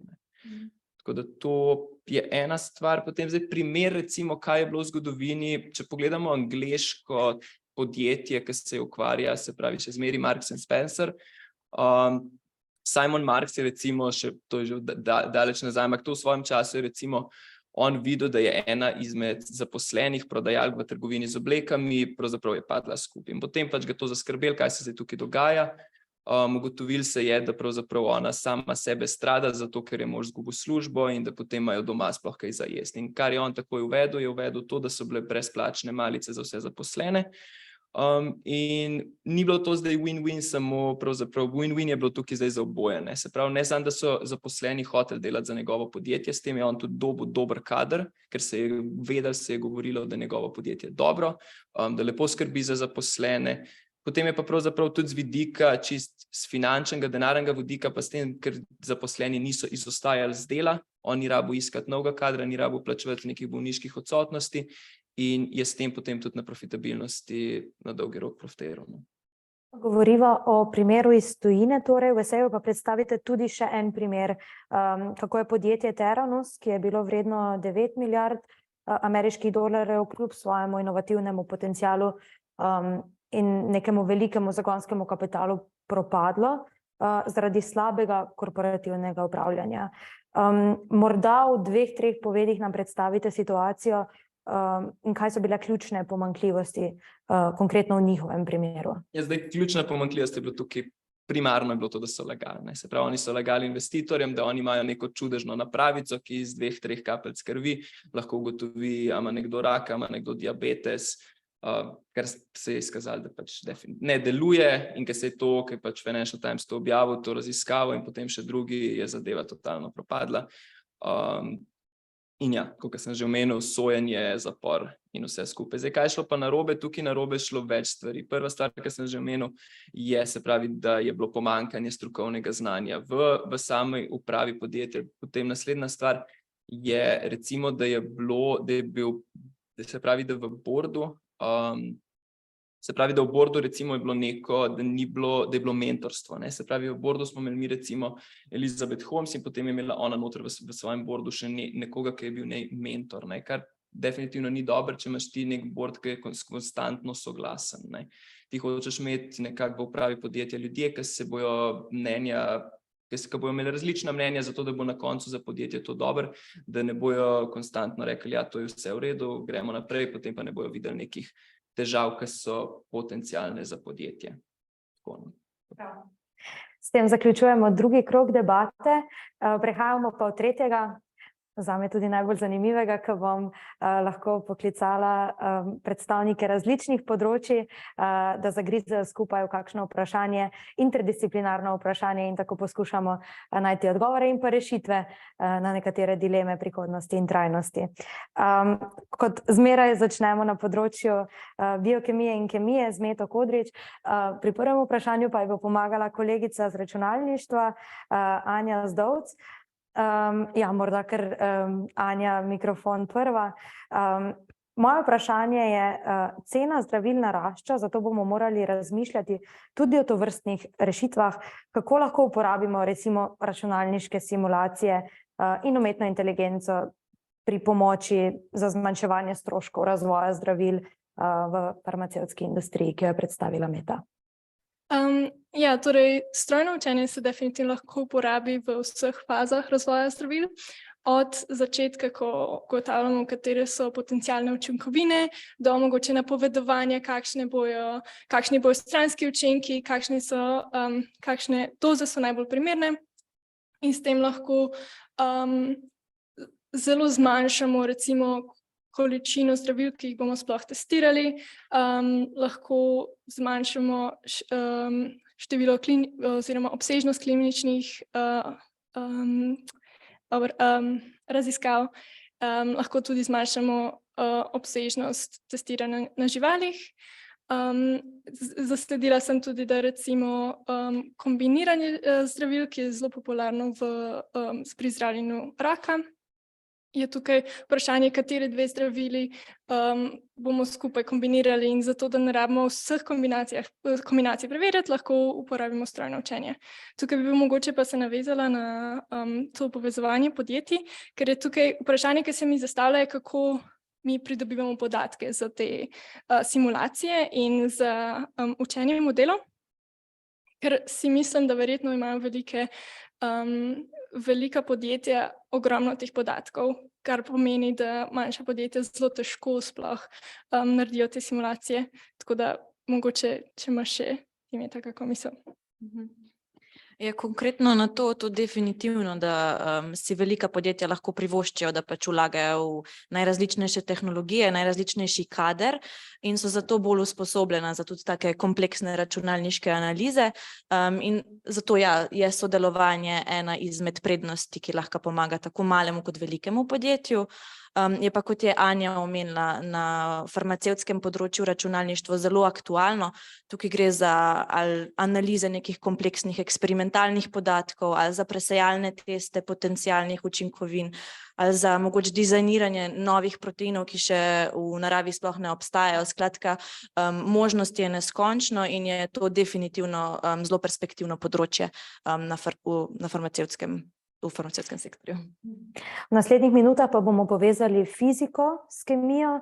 Matej Neumann, ali obstajajo raziskave oziroma projekti, ki preučujejo sinergije med farmacevtsko industrijo in jedrsko energijo v smislu trajnosti recikliranja, uporabe odpadkov iz jedrskih procesov v farmacevtskih proizvodnih verigah?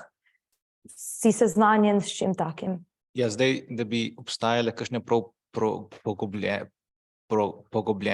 prav natančne raziskave glede tega se jaz ne zavedam, vem pa, da pač imajo jedrski odpadki, če lahko tako rečem. Pač problem je, kot če nekdo reče jedrski odpadki, ponavadi misel tiste štange, ki jih dobiš ven iz jedrskega reaktorja, ampak dejansko so jedrski odpadki ful večji, pač tisti je mogoče malo del tega, več imaš na primer radioaktivno vodo, čeprav to ni toliko problem, imaš pol na primer rokavice, vse material, kakor ga imajo ljudje gor, kakor delajo v teh jedrskih reaktorjih, ampak če bi prav rekel glede pač palca ali pa kakšnih drugih stvari, se definitivno da uporabljati.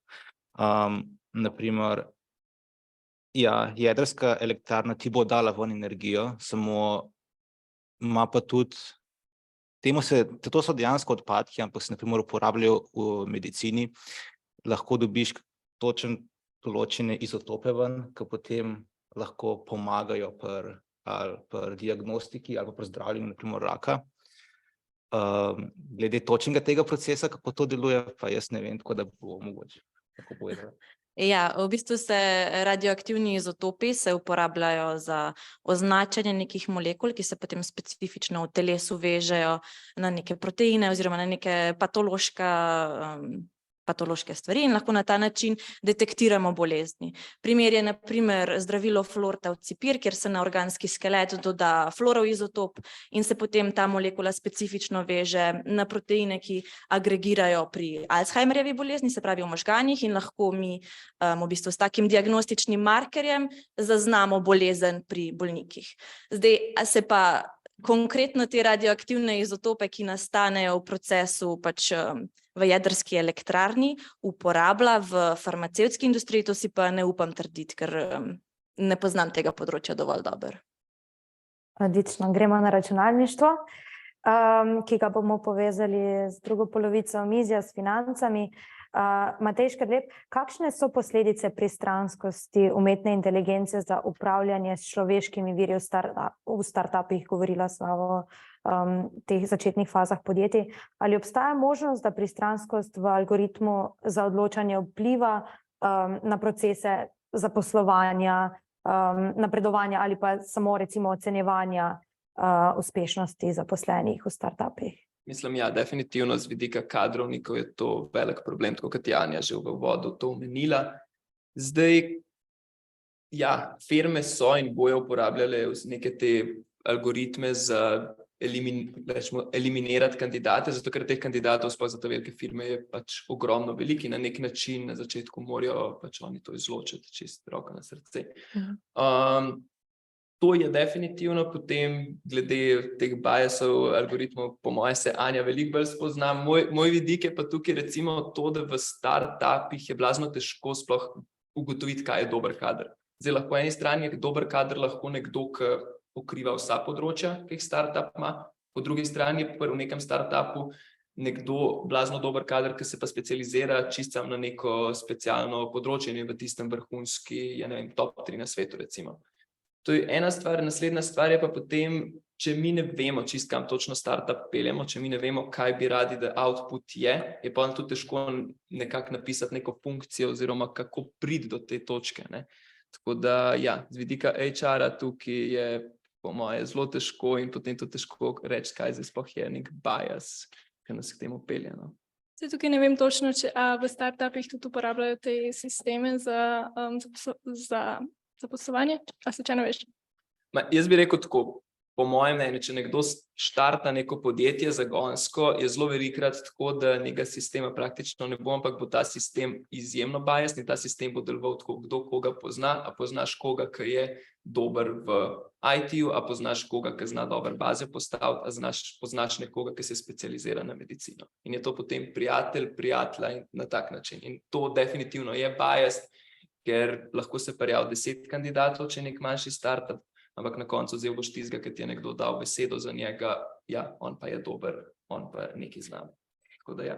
Ja, gotovo je drugače pri startupih pa v velikih podjetjih in da se s tem mogoče tudi nima smisla toliko ukvarjati pri startupih, ki imajo veliko drugih težav, kot pa pristranskost kandidatov. In ja, ampak definitivno lahko velika podjetja na tem, ki zaposlujejo veliko količino ljudi, in se mogoče včasih lahko tudi kaže, torej kakšen kader ta podjetja zaposlujejo, potem lahko tudi verjetno vpliva, kakšen kader startup podjetja zaposlujejo. Torej tukaj pa samo to, da pač ja potrebujemo. Problem je, da velikokrat nimamo pogleda v te sisteme, torej vsi ti sistemi so tako zelo black box, torej sploh kdor ni iz tega podjetja, ne ve, kaj se v tem sistemu, kako ti sistemi delujejo. Še tisti, ki so v tem sistemu, še tisti, ki so sprogramirali ta program, to program je zelo, zelo težko analizirati. Zelo težko je tudi odstraniti vse te pristranskosti in diskriminacijo. Nikoli ne bomo mogli čisto odstraniti, tega se moramo zavedati, ampak se pa razvijajo načini, kako vsaj omiliti to, tako da je treba na tem delati. Govorimo torej o pristranskosti pri zaposlovanju ali pa pri drugih kadrih v podjetju. Zdaj pa bo Arjana Savarin pomagala odgovoriti še na eno vprašanje o trajnostnem načrtovanju mest. Kako se lahko torej zagotovi, da uporaba umetne inteligence pri trajnostnem načrtovanju nekako zaradi anomalij ne bi vodila do neenakosti ali pa socialne izključenosti nekaterih članov skupnosti? Ali lahko zagotovijo pravično dostopnost prav vsem skupinam prebivalcev? Na Nizozemskem? Recimo. Ali nasploh? Mislila sem splošno. Na Nizozemskem, na primer, zdaj, da bi absolutno vsem verjetno ne je bolj neko, ja. Zdaj pa tako, ne, že na lokalni ravni se gleda, da se vključuje tudi posameznike, kot sem rekla, iz različnih etičnih skupin pri načrtovanju samega, ne, urbanega okolja. Zdaj, kako pri umetni inteligenci? Ja, umetna inteligenca, ki je na voljo vsem prebivalcem mest ali vasi, dajmo reči v bodoče, naprimer, ki je za javno uporabo, kot je tista, ki je povezana s prevozom, tista, ki je povezana z meritvami, določenimi v mestu,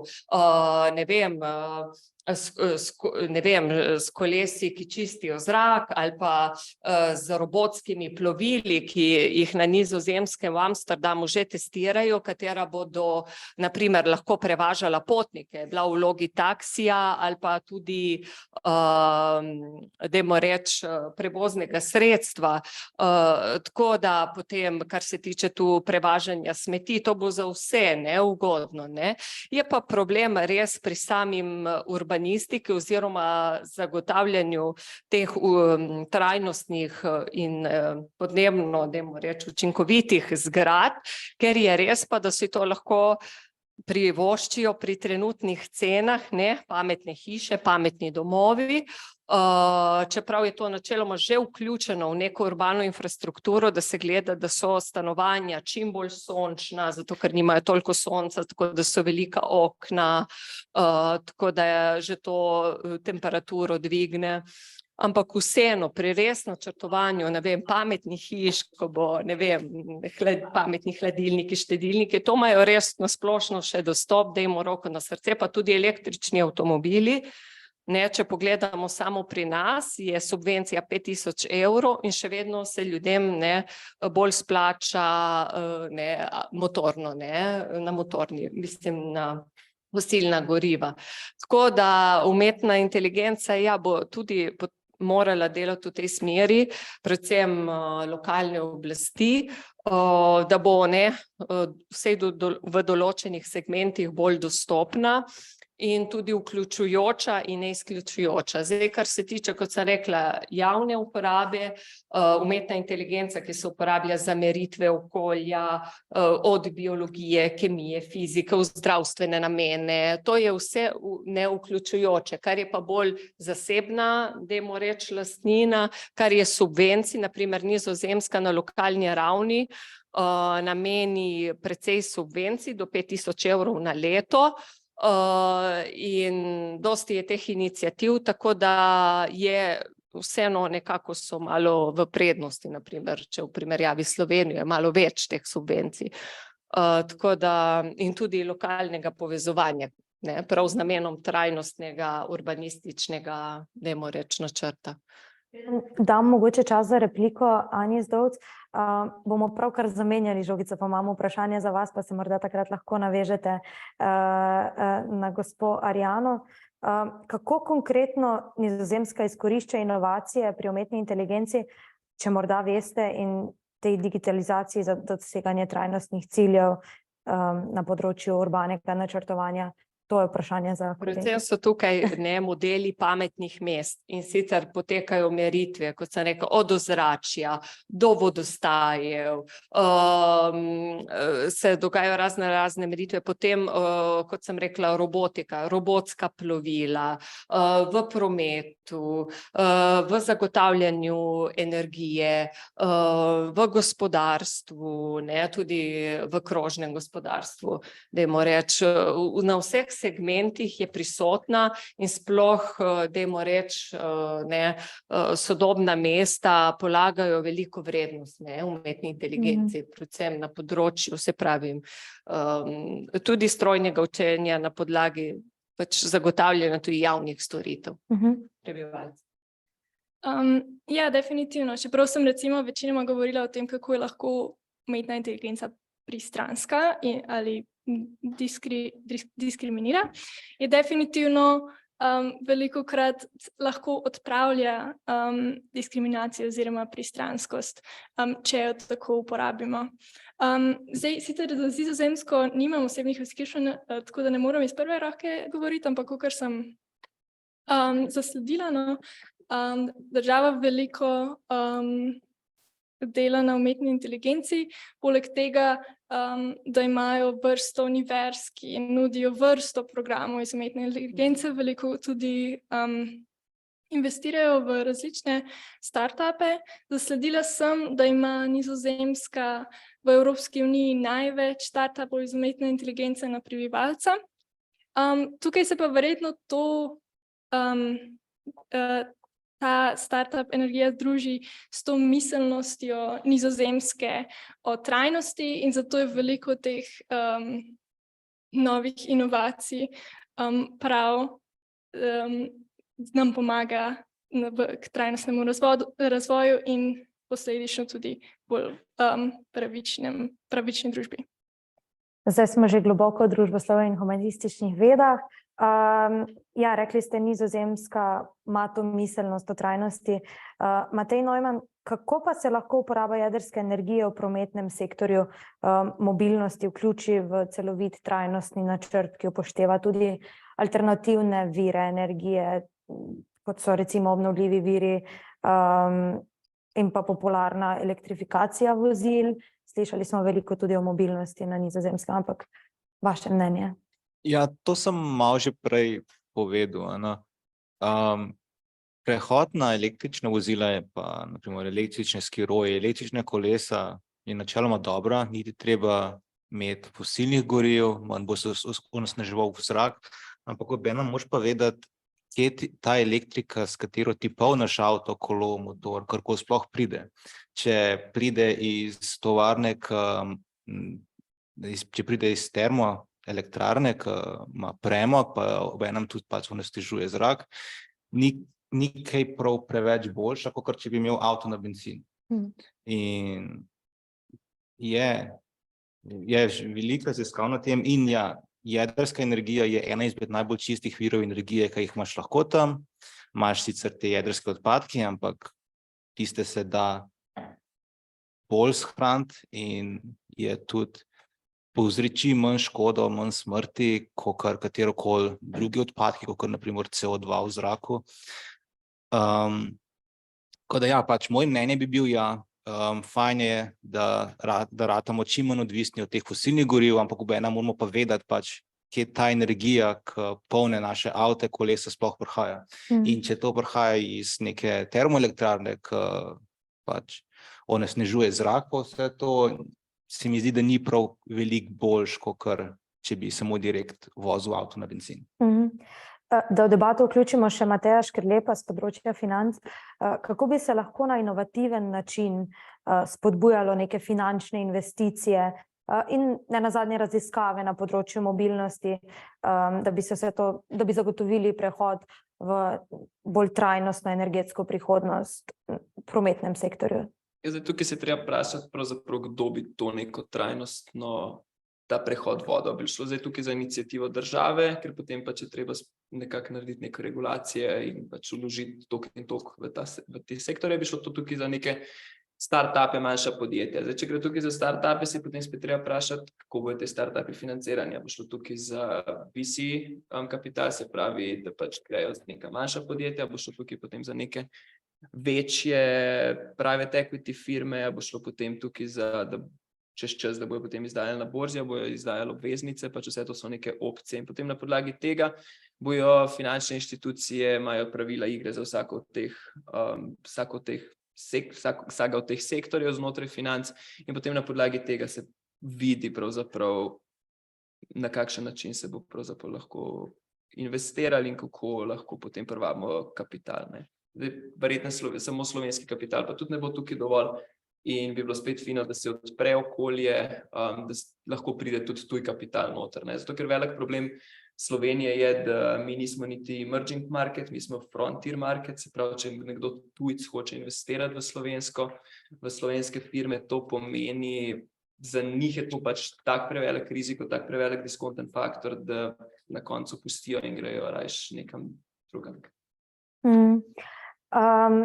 V naslednjem vprašanju povezujemo fiziko, včasih se nam zdi nezdružljivo z družbenimi vedami. Veliko smo govorili o Nizozemski že in vključevanju lokalnih skupnosti v odločanje. Kako pa bi lahko vključili prebivalce v proces odločanja o energetski strategiji Slovenije? Vemo, veliko je debat v medijih.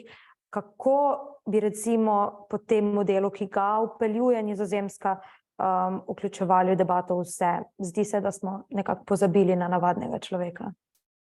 Ja, tukaj bi bolj začeli lahko na lokalni ravni, ne? Sploh, da bi, ne vem, različni strokovnjaki malo bolj mogoče razložili ljudem. Ker tudi sama, na primer, zdaj bom povedala čisto po resnici, tudi sama nisem bila preveč prepričana v zelenost jedrske energije. Ampak sem začela spreminjati mnenje prav zaradi tega, ker ko sem videla, v redu, zelena energija, imamo vetrne turbine, imamo električne avtomobile, torej baterije, imamo solarne celice, torej solarne elektrarne. Ampak odkot prihajajo surovine za vse to? Iz držav večinoma globalnega juga. In ne vem, jaz sem bila šokirana, ko sem se ogledala dokumentarec The Big Problem with Renewable Energies, ker sem ugotovila, da v bistvu s tem nismo nič naredili. Ker kot tukaj dajmo reči na severni polobli, če tako povzamem na hitro, dajmo reči razvitih državah v navednicah, da se vse to dogaja, zelena tranzicija, se črpajo redke kovine in minerali, kot je samari, gandalini v Evropi, litij, v državah, kot je na primer Kitajska.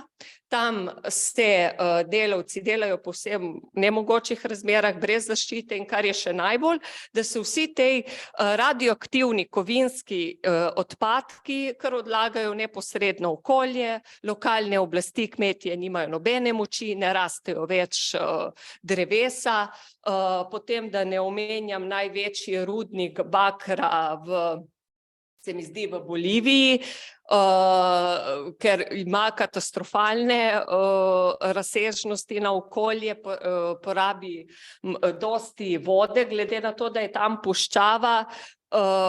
Na primer, potrebe bakra bodo, zdaj smo tako, eden od znanstvenikov je rekel, zdaj ne vem, če bom našla podatek, da smo, na primer, Oliver Vidal, raziskovalec na Univerzi v Grenoblju, je rekel, da smo do sedaj porabili 1000 milijardo ton bakra, ne? Od začetka človeštva do sedaj smo proizvedli. Samo v naslednjih 30 letih bo zaradi potreb zelene tranzicije potrebnih ravno toliko, kot smo od začetka človeštva.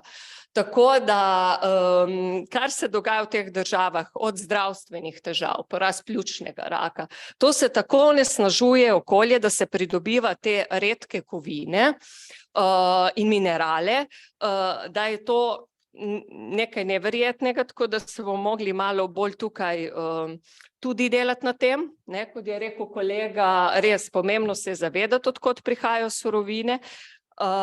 In tudi je stvar, prebrala sem tudi o torijskih reaktorjih, ki jih zdaj, to je tudi tehnologija, ki bi namesto urana in plutonija uporabljali torij, kar se že dogaja v Indiji in tudi so bili že v teku v ZDA v 60 letih, od 65. do 69. Torej, dosti manj bi bilo odpadkov, dosti bolj je na toploto odporen, tako da so številne alternative, ki lahko, in vprašanja, ki ostajajo odprta. Bi želeli kaj dodati morda? Ja, jaz bi mogoče samo eno besedo na hitro rekel. Saj to mogoče ni glih povezan z Nizozemsko, pa s kjerkoli, ampak ko ti hočeš na primer neki publiki povedati, meni se zdi, da še posebej mi znanstveniki, ja, mi se znamo drug z drugim pogovarjati, ampak včasih se nam zdi ful težko to naš mišljenje, pa to, kar mi verjamemo, da je res na dober način komunicirati s publiko. Tako da meni se zdi, da je to eden tudi iz velikih problemov, kako bomo mi rešili. Ja, mi lahko eden drugega prepričujemo, to je res, ko bi mogli biti, ampak kako boš pa enega prepričal, ko se ne pogovarja tako vrti. Da bomo nekoliko dinamični, gremo zdaj na kemijo, medicino, povezavo. In ja, morda kar vprašanje za vas, Meta. Govorili smo, oziroma kolega je govoril o etičnih dilemah zdravnikov, in ko te združimo s farmacijo, je nekako neizogibno vprašanje, kako pa recimo farmacevtska podjetja obravnavajo etične izzive povezane z izvajanjem kliničnih preizkušanj na ljudeh. Kakšne so smernice in etični standardi na tem področju? Ja, tukaj so standardi zelo visoko postavljeni. V bistvu so regulatorne zahteve čedalje večje. To je bil tudi delno problem, zakaj je prišlo do padca produktivnosti oziroma inovativnosti, o kateri sem prej govorila. Ampak v bistvu mora biti to tako, kot je. Pač vsa klinična testiranja morajo predhodno, oziroma vse učinkovine morajo predhodno, preden vstopijo sploh v fazo testiranja na ljudeh, iti čez številne študije, ki pokažejo njihovo učinkovitost in vitro in potem tudi in vivo na celicah, potem na živalskih modelih, da se zagotovi, da je ta potencialna učinkovina res dobra in mogoče tudi varna. Šele na to se potem lahko gre na testiranje na ljudeh. ravno iz tega etičnega vidika. In tudi ta klinična testiranja, ki potem potekajo na ljudeh, so razdeljena v več faz, vsaki so zahteve regulatornih organov bolj ostre, in če lahko zdravilo pride skozi to fazo, če vse te faze testiranja, je potem potrjeno, recimo, da je varno za uporabo, ampak se je pa potrebno zavedati, da tudi potem, ko že pride zdravilo v prodajo, se še vedno nadaljujejo študije, ki preverjajo njegovo varnost, preverjajo njegovo učinkovitost, da se res poskrbi pač za varnost človeka. Jakob, Timotej, bi želeli kaj dodati? Mislim, da je bilo kar dobro povedano, vsaj kar se tiče v bistvu etičnih načel v razvijanju zdravil, ne, se pravi res ta postopek zelo natančno določen, se pravi predklinična faza, potem klinični preizkusi, vedno je treba pač upoštevati neke te zmernice zagotavljanja varnosti in pa tudi zdravila, pač ko so že v uporabi na pacientih, ne, v bistvu se še vedno nadalje raziskujejo, obstajajo številne raziskave, ki proučujejo njihove neželene učinke in tako dalje, ki optimizirajo zdravljenje, ne, se pravi smernice zdravljenja določenih bolezni se skozi spreminjajo tudi recimo v smislu te optimizacije, se pravi, da se pri pacientih pri določenih boleznih uporablja tista zdravila, ki povzročajo pač kar se da najmanj neželenih učinkov in so tudi najbolj prijetna v smislu, da recimo, ne vem, pacient na primer lažje oziroma raje prejema zdravila peroralno, se pravi v obliki tablet, kot na primer intravensko, skratka, tudi med samo uporabo zdravila se še vedno nadalje raziskuje in stalno optimizira. Pa če ostanete kar pri mikrofonu, bova povezala medicino z zadnjim področjem, torej financami.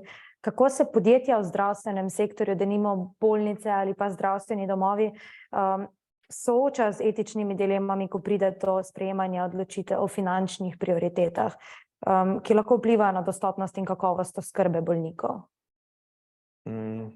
Ja, zdaj, kot vemo, imamo v Sloveniji, vsaj kar se tiče slovenskega zdravstvenega sistema, imamo v bistvu javni oziroma državni sistem in pa zraven še zasebne ponudnike zdravstvenih storitev. Tako da mogoče, kar se tiče tega, bi lahko omenil, da niso pač vsi zdravstveni sistemi tako skonstruirani kot naš. Seveda vedno potrebno, v Sloveniji je vedno potrebno, ne, se pravi v državnem sistemu oziroma v javnem sistemu, na primer velikokrat se zgodi, da pridejo med zdravniškimi pogovori, pridejo predstavniki farmacevtskih podjetij, ki predstavijo svoje zdravilo in potem v bistvu želijo, da se to zdravilo v bolnici uporablja.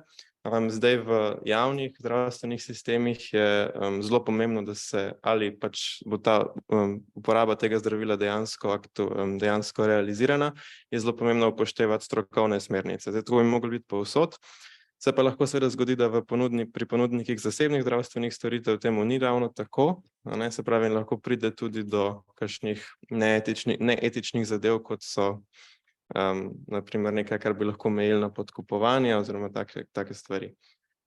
Ampak mogoče, kot ste že omenili, to primerjavo med zasebnim in javnim zdravstvenim sistemom, bi pa bilo mogoče dobro tudi omeniti, da poznamo sisteme, ki so konstruirani na drugačen način kot v Sloveniji.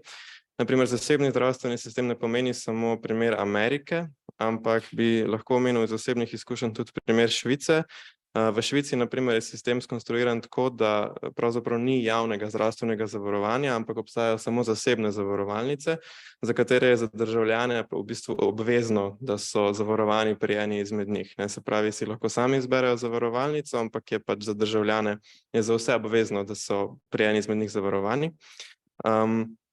No in tudi v bistvu bolnišnice, kot take univerzitetne bolnišnice, mestne bolnišnice, ki so pri nas v državni lasti, na primer, so pri njih sicer lahko v lasti mest, kantonov, karkoli, so pa lahko tudi v privatni lasti oziroma v lasti različnih skladov in tako naprej. Tako da v tem primeru sistem deluje tako, da zdravnik prejme enako obravnavo oziroma enako kvalitetno obravnavo, ne glede na to, a gre v javni ali v zasebni sektor, in hkrati mu niti za javni, niti zasebni sektor v bistvu mu obravnavo financira zavarovalnica. To je v bistvu en alternativen primer zdravstvenega sistema, ki temelji, mogoče bi lahko rekli, bolj na profitabilnosti kot naš, ampak deluje vseeno veliko bolje, oziroma so tudi rezultati zdravstvenih obravnav veliko boljši kot na primer v Ameriki, ki si jo včasih predstavljamo kot prototip zasebnih zdravstvenih sistemov. Če bi morda kdo želel še kaj dodati, sicer s tretjim krogom zaključujemo in s tem tudi z interdisciplinarnimi vprašanji. Zdaj pa ste na vrsti vi, spoštovano občinstvo. Če ima kdo izmed vas morda kakšno vprašanje za štipendiste, mislim, da bodo z veseljem odgovorili, ki imajo z veseljem bodo odgovorili.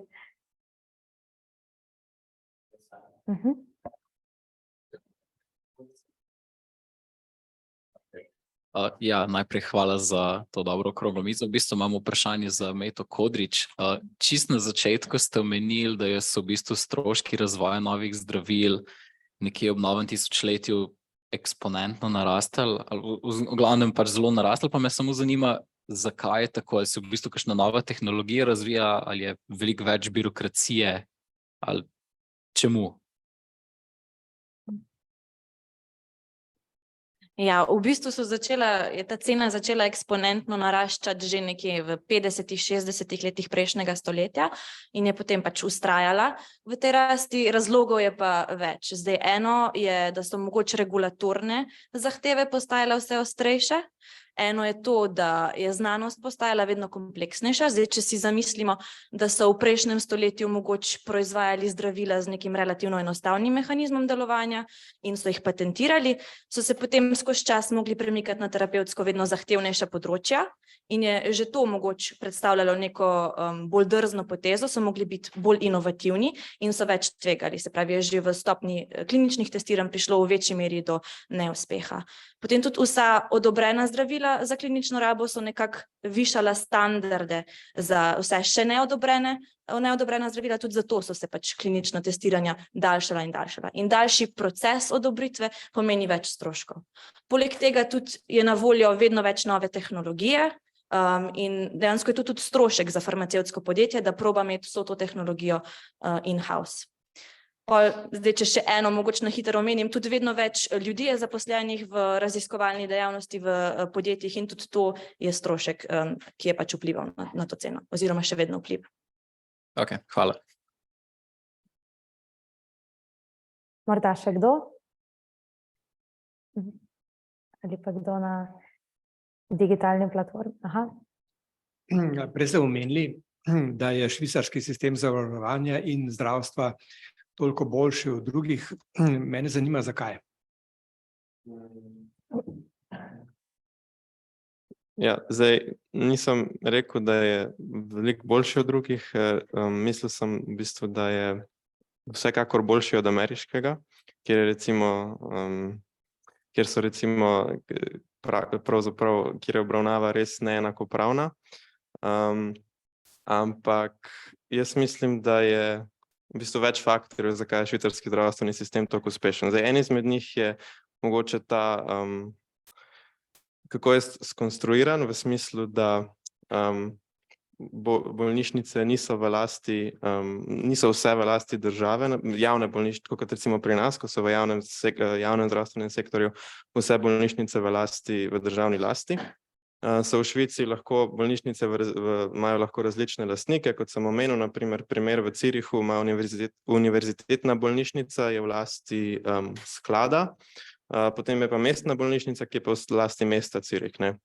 In zdaj tukaj lahko do neke mere seveda je tukaj zelo pomembno, da se zagotavlja enakopravna dostopnost bolnikov do teh storitev, ampak do neke mere lahko tudi pride do določene mere tržnih mehanizmov v zdravstvu, se pravi, da bolnišnice tudi do neke mere lahko tekmujejo med sabo za čim boljšo obravnavo, čim bolj kakovostno obravnavo. Zdaj, to ima lahko zelo negativne učinke, kot vidimo v Ameriki, na primer, ampak če je sistem z vključenostjo države, seveda, ki mora biti zelo vključena v take vrste sistem, če država zagotovi, da imajo bolniki še vedno enakopravno dostopnost do vseh teh storitev, se pravi, da ali če se bolnik odloči, da bo šel v neko privatno bolnico, bo šel v mestno bolnišnico, se pravi, da bo prejel brezplačno enako storitev v enaki kakovosti, potem lahko to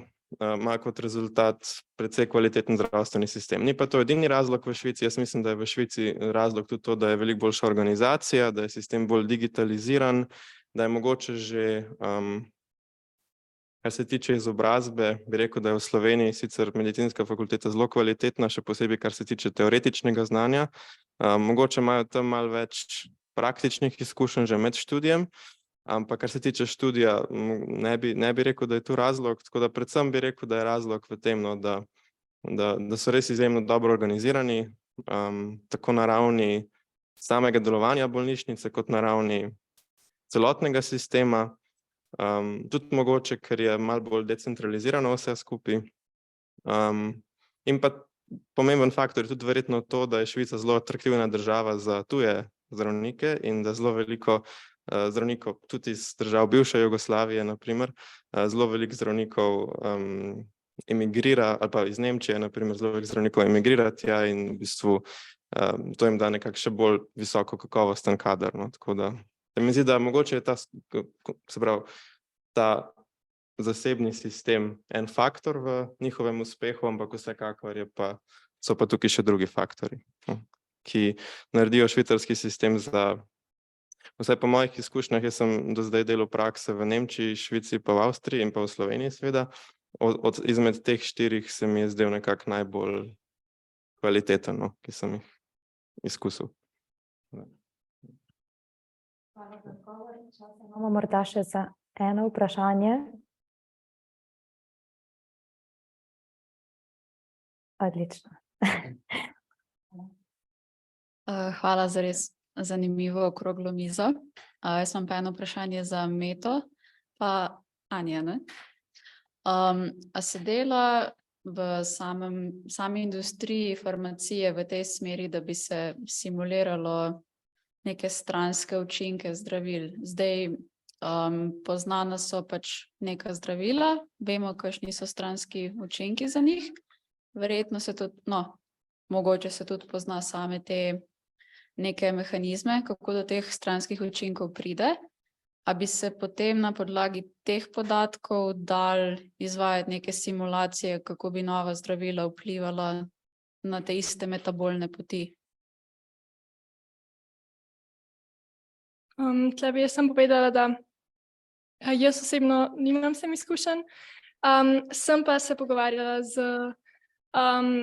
še z eno ASEF štipendistko, ki je delala pri Juretu Leskovcu v Stanfordu, in pa tudi mislim, da Sara Oblak je delala na istem projektu, kjer so delali točno to, torej napovedovanje stranskih učinkov zdravil. Torej definitivno se na tem tudi dela. Mogoče imaš ti več mogoče zamisli, katere vse informacije o učinkovinah in človeškem telesu bi lahko uporabili za to simulacijo.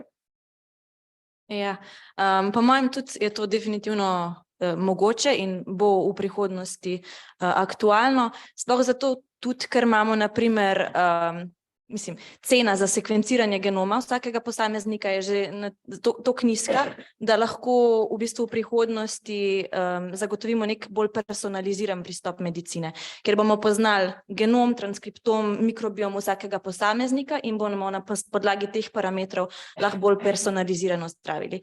In se pravi, bomo že tukaj dobili v neke podatke, se pravi, pri nekem posamezniku se bolj izražajo eni encimi, pri drugem se drugi, in v bistvu so take stvari tiste, ki vplivajo na pojav stranskih učinkov pri nekaterih ljudeh, pri drugih pa ne. Tako da, ja, definitivno računalništvo, umetna inteligenca, to je prihodnost personalizirane medicine in informacije. Ok, hvala. Hvala za vsa zanimiva vprašanja. To je bila tretja in hkrati zadnja okrogla miza letošnjega cikla tutorstva v organizaciji Ameriško-slovenske izobraževalne fundacije.